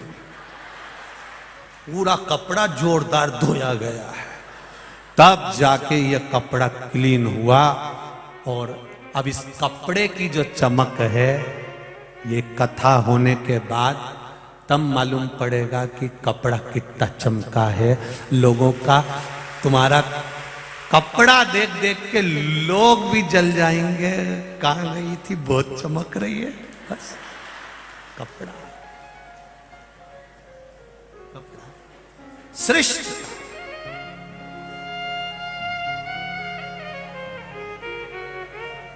हमारी श्रेष्ठता ये चमक ये दमक फुल वन में महक सब कुछ सरकार तुम ही से है। ये चमक उसने दी है, ये उसकी है और उसके बल की है, उसकी प्रभाव की उसने प्रदान करी है। महाराज मांगो लंकाधिपति, तुमको क्या चाहिए, क्या दिया जाए आपको, मांग लो, मैं आपको क्या दूं। भगवान देवाधिदेव महादेव ने कहा लंकाधिपति रावण से, रावण कहते हैं भोलेनाथ मेरे पास में सब कुछ है, सोने की लंका है, मेरा परिवार इतना बड़ा है, मेरा वंश इतना बड़ा है, मेरे पास में इतना दौलत है, इतना वैभव है, इतनी सत्ता है, इतना धन है, इतनी संपदा है, मेरे पास में सब कुछ है, सब कुछ है मेरे पास, तो कुछ तो मांग ले। लंकाधिपति रावण ने कहा मुझे कुछ नहीं चाहिए, कुछ तो मांग ले, कुछ नहीं चाहिए, कुछ तो मांग ले, नहीं चाहिए। फिर वही वाली बात आ गई, रावण विद्वान है और हनुमान जी महाराज विद्यावान है। विद्वान बनना सरल है पर विद्यावान बनना कठिन है। विद्यावान गुनी अति चातुर, राम काज करिवे को, राम लखन सीता मन, ये विद्वान, ये विद्या है, और इस विद्या के आगे सब फीका है, सब अहंकार सा है। मुझे कुछ नहीं चाहिए, मुझे कुछ नहीं चाहिए। अब रावण के भीतर थोड़ा सा मांगने का प्रसंग जाता है। अब रावण के भीतर प्रसंग जाता है। कभी कभी कहीं कहीं बफेट करना भी भारी पड़ जाता है, कहीं कहीं कहीं भारी पड़। अब पंगत होती तो गुलाब जामुन और खोपरा पाके एक एक बार रख देते, पर बफेट में स्टॉल लगा है तो आदमी 10 बार भी खा सकता है। रावण के साथ में यही हुआ। भगवान ने कह दिया मांग ले, तुझे क्या चाहिए, क्या दूं मैं तुझको। बस लंकाधिपति रावण ने कह दिया मैं आपको लंका लेकर जाना चाहता हूं। भगवान बोले मुझे ले जाकर क्या करेगा, नहीं नहीं मेरे को तो आप ही चाहिए। शिवजी ने कहा इस स्वरूप में ले जाएगा, नहीं नहीं नहीं आप शिवलिंग का स्वरूप धारण करो। शंकर भगवान शिवलिंग बन गए। रावण लंका अधिपति शंकर भगवान के स्वरूप को लेकर लंका जाने लगा। उठाया भगवान को। भगवान ने कहा सुन ले रे रावण, लेकर तो जा, मना नहीं है, पर कहीं भूमि पर रख दिया तो उठने वाला नहीं हूं। रावण ठहाका लगाकर हंसा। रावण को हंसी आ गई।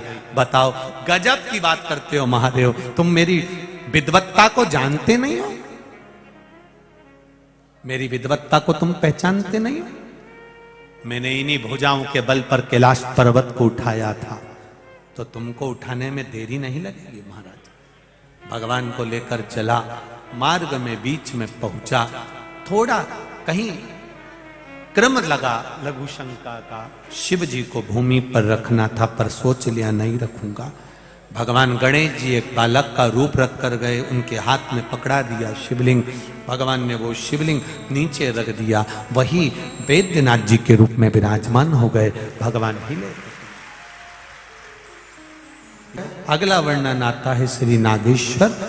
दारुक नाम का एक राक्षस हो गया, असुर हो गया, जिसने अपने जीवन में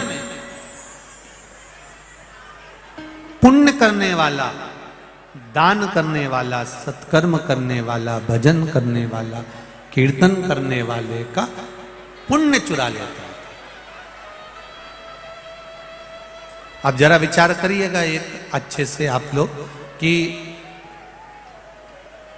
मोबाइल चुराने वाले तो देखे, चेन चुराने वाले देखे, मंगलसूत्र चुराने वाले देखे, बैग चुराने वाले देखे, पर पुण्य चुराने वाले भी होते हैं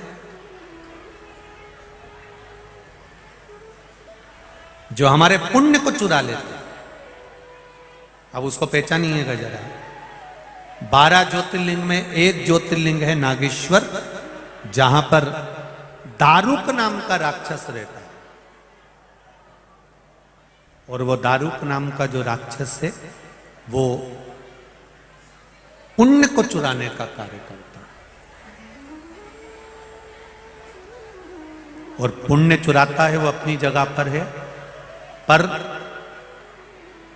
पुण्य को चुराकर वो गलत जगह पर ले जाकर उसको पाप कर्म में बदल देता है। पाप कर्म में बदलने का प्रयास है। थोड़ा अच्छे से समझना इस कथा को जरा। नागेश्वर ज्योतिर्लिंग की कथा है, इसको जरा समझिएगा। और इस कथा का जरा स्मरण आप करिएगा, इस नागेश्वर ज्योतिर्लिंग की, कि पुण्य को चुराकर पाप में बदलने का क्रम दारुक नाम का राक्षस का। और संसार में ऐसा योग लगता है, कभी कभी आप स्मरण करेंगे, कभी कभी संसार में आप स्मरण करें इस चीज के लिए। जो पुण्य करने वाला होता है, सत्कर्म करने वाला होता है, भगवत भजन करने वाला होता है, मंत्र जाप करने वाला होता है, मंत्र स्मरण करने वाला होता है, कीर्तन करने वाला होता है, भगवत नाम का जाप करने वाला होता है। कई बेटा बेटी भगवान के मंदिर जाना चालू कर देते हैं, पर उनको जो गलत संगत मिलती है वो संगत के बल पर उसको फिर वो मंदिर जाने से उचिष्ट कर देते हैं। वो मन फिर उसका मंदिर में नहीं रहता, फिर मंदिर में उसका मन नहीं लगेगा। ऐसा आपके साथ में भी होता है, कई लोगों के साथ में होता है कि रामायण की पोथी लेकर बैठे, रामचरितमानस लेकर बैठे या भागवत लेकर बैठे,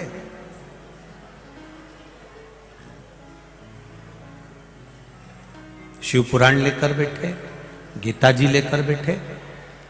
शुरू में जब आप माला लेकर बैठते हो, पूजन करने बैठते हो, आराधना करने बैठते हो, रामचरितमानस पढ़ने बैठते हो, गीता पढ़ने बैठते हो या भगवत भजन करने के लिए बैठते हो, उस समय पर आपकी जो रुचि रहती है वो बड़ी प्रबल रहती है, एकदम जागरूक। मेरे को गीता जी का पाठ करना है, मेरे को रामायण पढ़ना है।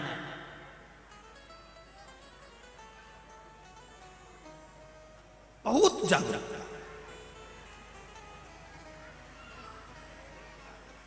चलो इसको भी रहने तो, तुम और सरल भाषा में समझो। सुंदरकांड का पाठ और सरल भाषा में समझ लो। सुंदरकांड का पाठ करने बैठे, शुरू में तो तुमको लगेगा कि मेरे को बाबा का पाठ करना है, और धीरे धीरे आराम आराम से चौपाइयां पढ़ते गए। फिर एकदम ध्यान में आया अभी तो 18 ही चौपाई हुई है,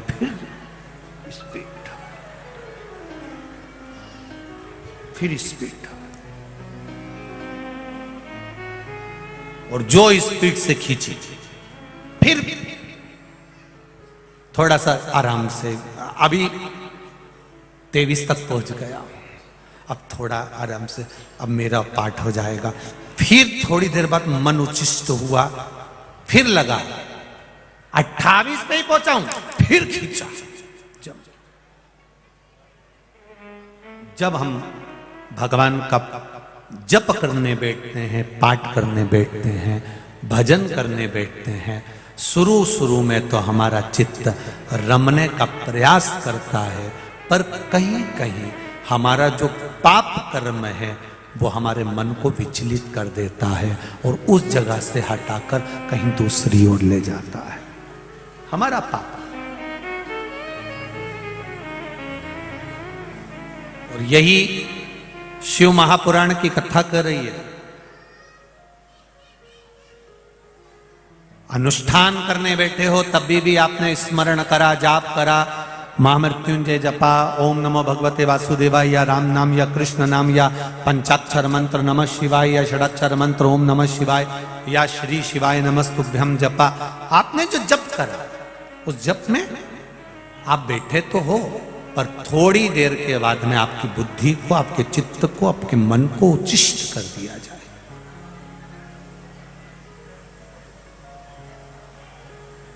इतनी कथा में इतनी भीड़, आप लोग आए हुए हैं, इतने लोग बैठे हैं, रोड पर बैठे हैं, यहां बैठे हैं, बिल्डिंगों पर बैठे हैं, जहां दीवालों पर जहां मौका मिल रहा है वहां बैठे हो।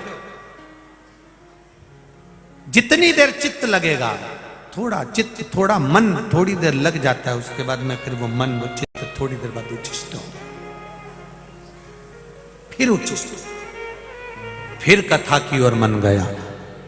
आज समापन की कथा है, विराम की कथा है, मैं जरा ध्यान लगाकर सुन लूं तो मेरा महादेव मुझे मिल जाएगा। फिर वापिस महादेव में मन लगा, फिर चित्त लगा वापिस। अब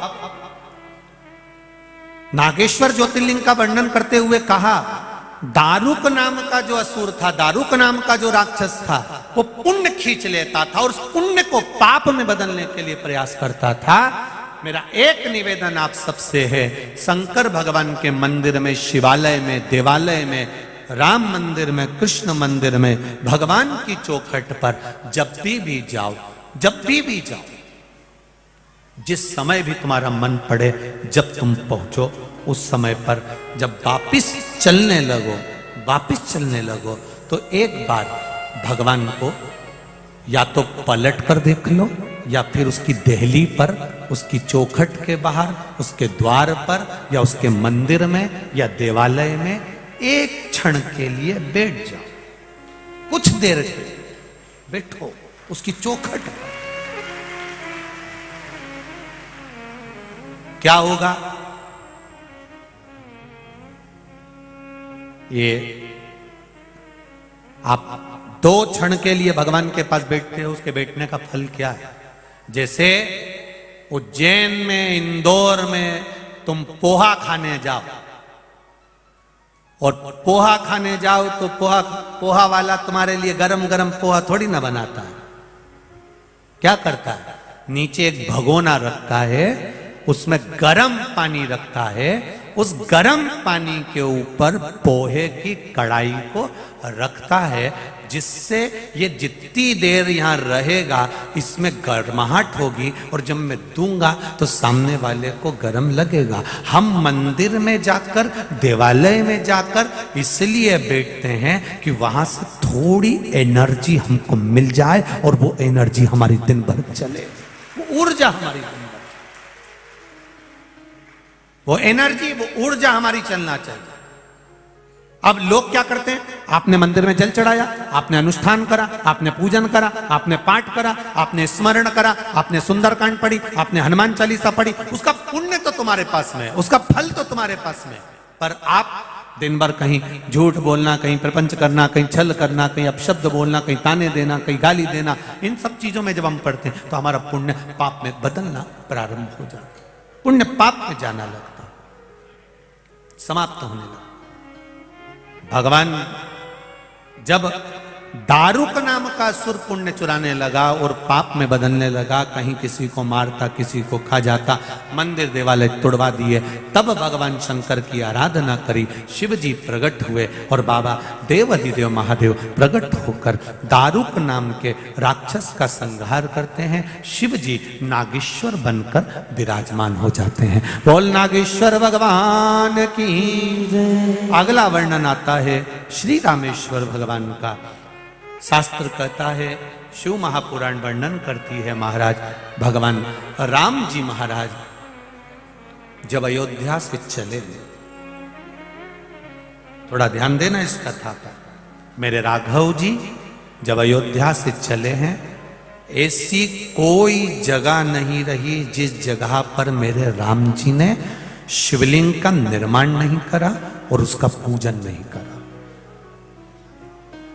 अयोध्या से लंका तक राम पथ गमन बना हुआ, उस राम पथ गमन पर शासन ने बनाया, प्रशासन ने बनाया। आप उस राम पथ गमन पर चलकर देखिए, आप जहां राम पथ गमन पर जितने राम जी के मंदिर नहीं मिलेंगे, उससे ज्यादा आपको शंकर भगवान के शिवालय मिलेंगे। पूरे राम पथ गमन पर चलकर देख लो, अयोध्या से जहां जहां राम जी निकले हैं उस राम पथगमन पर चलकर देखिए, और लंका तक जाकर देखिए, जितने मेरे राघव जी के, मेरे राम जी के मंदिर नहीं, उतने मेरे शंकर भगवान के हैं। क्यों? राम जी जहां रुकते थे वहां शिवलिंग का, पार्थिव शिवलिंग का निर्माण करते थे, पूजन करते थे, और वो स्थान भगवान राम के द्वारा निश्चित हो जाता था, तो वहां शिवालय बन जाता था। इसलिए पूरे पथगमन पर मेरे शंकर भगवान स्थापित हैं। जहाँ कोई पूछोगे पंडित जी से, यहाँ शंकर जी कैसे आ गए? राम जी के हाथ के। यहाँ शंकर जी कैसे आ गए? राम जी के हाथ के। ये राम जी के हाथ के। जैसे हमारे मध्य प्रदेश में भी कई मंदिर ऐसे हैं, आप शंकर जी के पूछो तो कहा ये पांडवों ने बनाया था, ये भीम ने बनाया था, ये पांडवों के द्वारा निर्मित है, ये माँ अहिल्या माता के द्वारा निर्मित है। हम अपनी भाषा में कह देते हैं ये उसने बनाया, ये उन्होंने बनाया, ये उनके द्वारा निर्मित है। अब राम पथगमन की ओर से हम जब जाते हैं तो शिव जी का निर्माण करते करते मेरे राघव जी माता जानकी का हरण हो जाता है, समुद्र का तट पहुंच जाते हैं, और वहां फिर मन में भाव उत्पन्न होता है कि मैं जिस रावण को मारने के लिए जा रहा हूं, ये रावण कोई साधारण नहीं है। जिस रावण को मैं मारने जा रहा हूं, ये साधारण नहीं है। जिस रावण को मैं मारने के लिए जा रहा हूं, ये शंकर भगवान का भक्त है। शिव भक्त पर भगवान भी अगर बाण चढ़ाते हैं तो पहले ये विचार करते हैं कि ये शंकर भगवान की आज्ञा तो मिले। शिव भक्त पर मैं बाण चढ़ा रहा हूं, शिव भक्त की ओर, शंकर भगवान की ओर, शिव जी की ओर राम जी ने स्तुति करी, आराधना करी, शिवलिंग का निर्माण करा, पूजन करी, और पूजन करने के बाद मेरे देवाधिदेव महादेव शंकर भगवान की आज्ञा लेते हैं कि मैं लंका पर चढ़ाई कर रहा हूं, मैं लंका पर चढ़ाई कर रहा हूं बाबा। और लंका कोई साधारण सी नहीं है जहां पर मेरा देवाधिदेव महादेव जिस पे करुणा करा, वो लंकाधिपति रावण की लंका है। मैं आपके इस सुंदरपुरी में पहुंचूंगा, आपके भक्त है लंकाधिपति रावण, प्रभु कृपा करिएगा। मेरे राम जी महाराज ने जब शिव जी की स्तुति करी, देवाधिदेव महादेव ने, मेरे ओघड़दानी ने उसी समय पर आकर आशीर्वाद दे दिया, राम जी आप अपना कर्म करो, जाओ, पर यह रावण मरेगा, आपका भक्त है। शिव जी ने तुरंत उसी समय पर कहा, राम जी चिंता ना करिए, राघव जी आप चिंता मत करो। इस रावण ने वर मांगा था, इस रावण ने कहा था मेरे पास में सब कुछ है, मुझे किसी चीज की जरूरत नहीं है। शिव जी ने कहा था मांग ले लंकाधिपति, कुछ तो मांग ले। अगर चतुर होता तो मांग लेता कि जिस समय मेरे प्राण छूटे, इतना तो करना स्वामी जब प्राण तन से जाए। उस समय कह देता कि मैं जब मरूं, मेरे प्राण छूटे, तो मेरा भोलेनाथ मेरे सामने होना चाहिए। पर रावण ने यह भी नहीं मांगा, रावण ने नहीं मांगा। अभिमान जब समाया था, अहंकार जब समाया था, अभिमत्ता जब समाई थी, अभिमान जब चरम तक पहुंच गया था, तो रावण ने यह भी नहीं मांगा कि मेरे अंत समय पर तू आ जाना। और हम तो रोज कथा में आप लोग और हम लोग वर्णन करते हैं, अंत समय प्रभु आना पड़ेगा, वचन दिया तो निभाना पड़ेगा। आए ना आए प्रभु कुटुंब कबीला, अंत समय प्रभु आना पड़ेगा। अंत समय परमात्मा आए, रावण के प्राण छूटे हैं और चारों तरफ आनंद स्थापित हुआ। ऐसे रामेश्वर धाम की स्थापना करी। अगला वर्णन आया है श्री कृष्णेश्वर का। सुधर्म नाम के ब्राह्मण की 2 धर्म पत्नियां थी, सुदेहा और घूष्मा। महाराज सुदेहा के यहाँ संतान नहीं थी, तो घूष्मा ने अपनी औलाद सुदेहा को दे दी थी। सुदेहा को संतान मिली, उसने परवरिश कर बड़ा करा। बाद में ज्ञात हुआ, शादी कर दी, बहू आ गई। बहू को मालूम पड़ा कि मेरी असली सास तो घूष्मा है, तो उसने सुदेहा को पूछना बंद कर दिया। जब सुदेहा को पूछना बंद करा, तब उस समय पर सुदेहा को क्रोध आ गया, और सुदेहा को क्रोध आया तो उस सुदेहा ने अपने बेटे के टुकड़े टुकड़े कर दिए, और टुकड़े कर कर एक कपड़े में बांध कर तालाब में फेंक दिए। घूष्मा का नियम था, और रोज शिव भगवान के पार्थिव शिवलिंग का निर्माण करती थी, उसका पूजन करती थी और विसर्जन करती थी। जब रोज विसर्जन करती है, आज विसर्जन करने गई तो मन में भाव प्रकट हो गया कि हे भोलेनाथ, मेरी बेटे को देखे हुए बहुत समय हो गया, आप कृपा करिए, करुणा करिए। तब भगवान शिव ने घूष्मा के बेटे को, जिसके टुकड़े कर कर कर नदी में डाले थे, उसको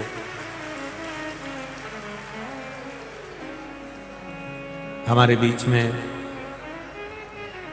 पूर्व मुख्यमंत्री श्री कमलनाथ जी आए हैं। बहुत बहुत साधुवाद था। शिव महापुराण में आप पधारे, बहुत बहुत साधु। घूष्मा के बेटे को भगवान शिव ने, घूष्मा के बेटे को भगवान शंकर ने जीवित किया, और घूष्मा के बेटे को भगवान शिव जीवित कर देते हैं, तब भगवान शंकर यहां कृष्णेश्वर के रूप में विराजमान हो जाते हैं।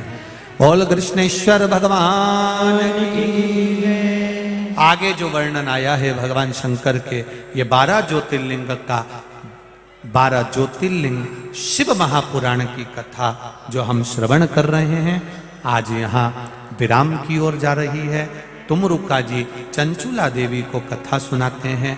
चंचुला का पति प्रेत योनि से छूटता है, देव योनि को प्राप्त होकर जाता है।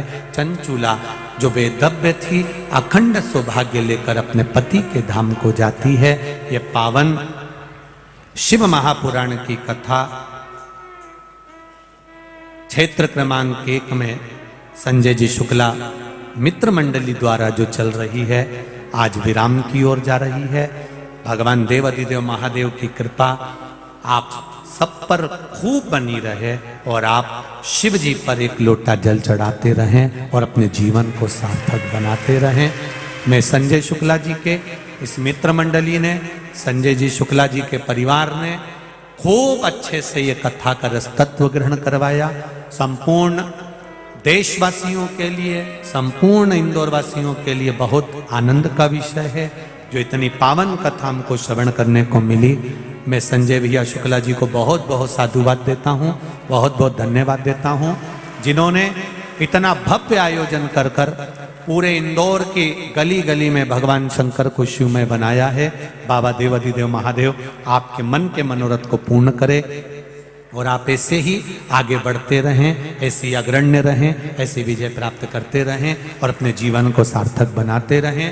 संपूर्ण इंदौर वासियों को साधुवाद करते हुए पूरे इंदौर के सभी छोटे से लेकर बड़े तक के सबको नमन करता हूँ, आपकी दृढ़ता को नमन करता हूँ, आपके विश्वास को नमन करता हूँ। बाबा देव अधिदेव महादेव आपके मन के विलासा को खूब आनंद में पूर्ण करे।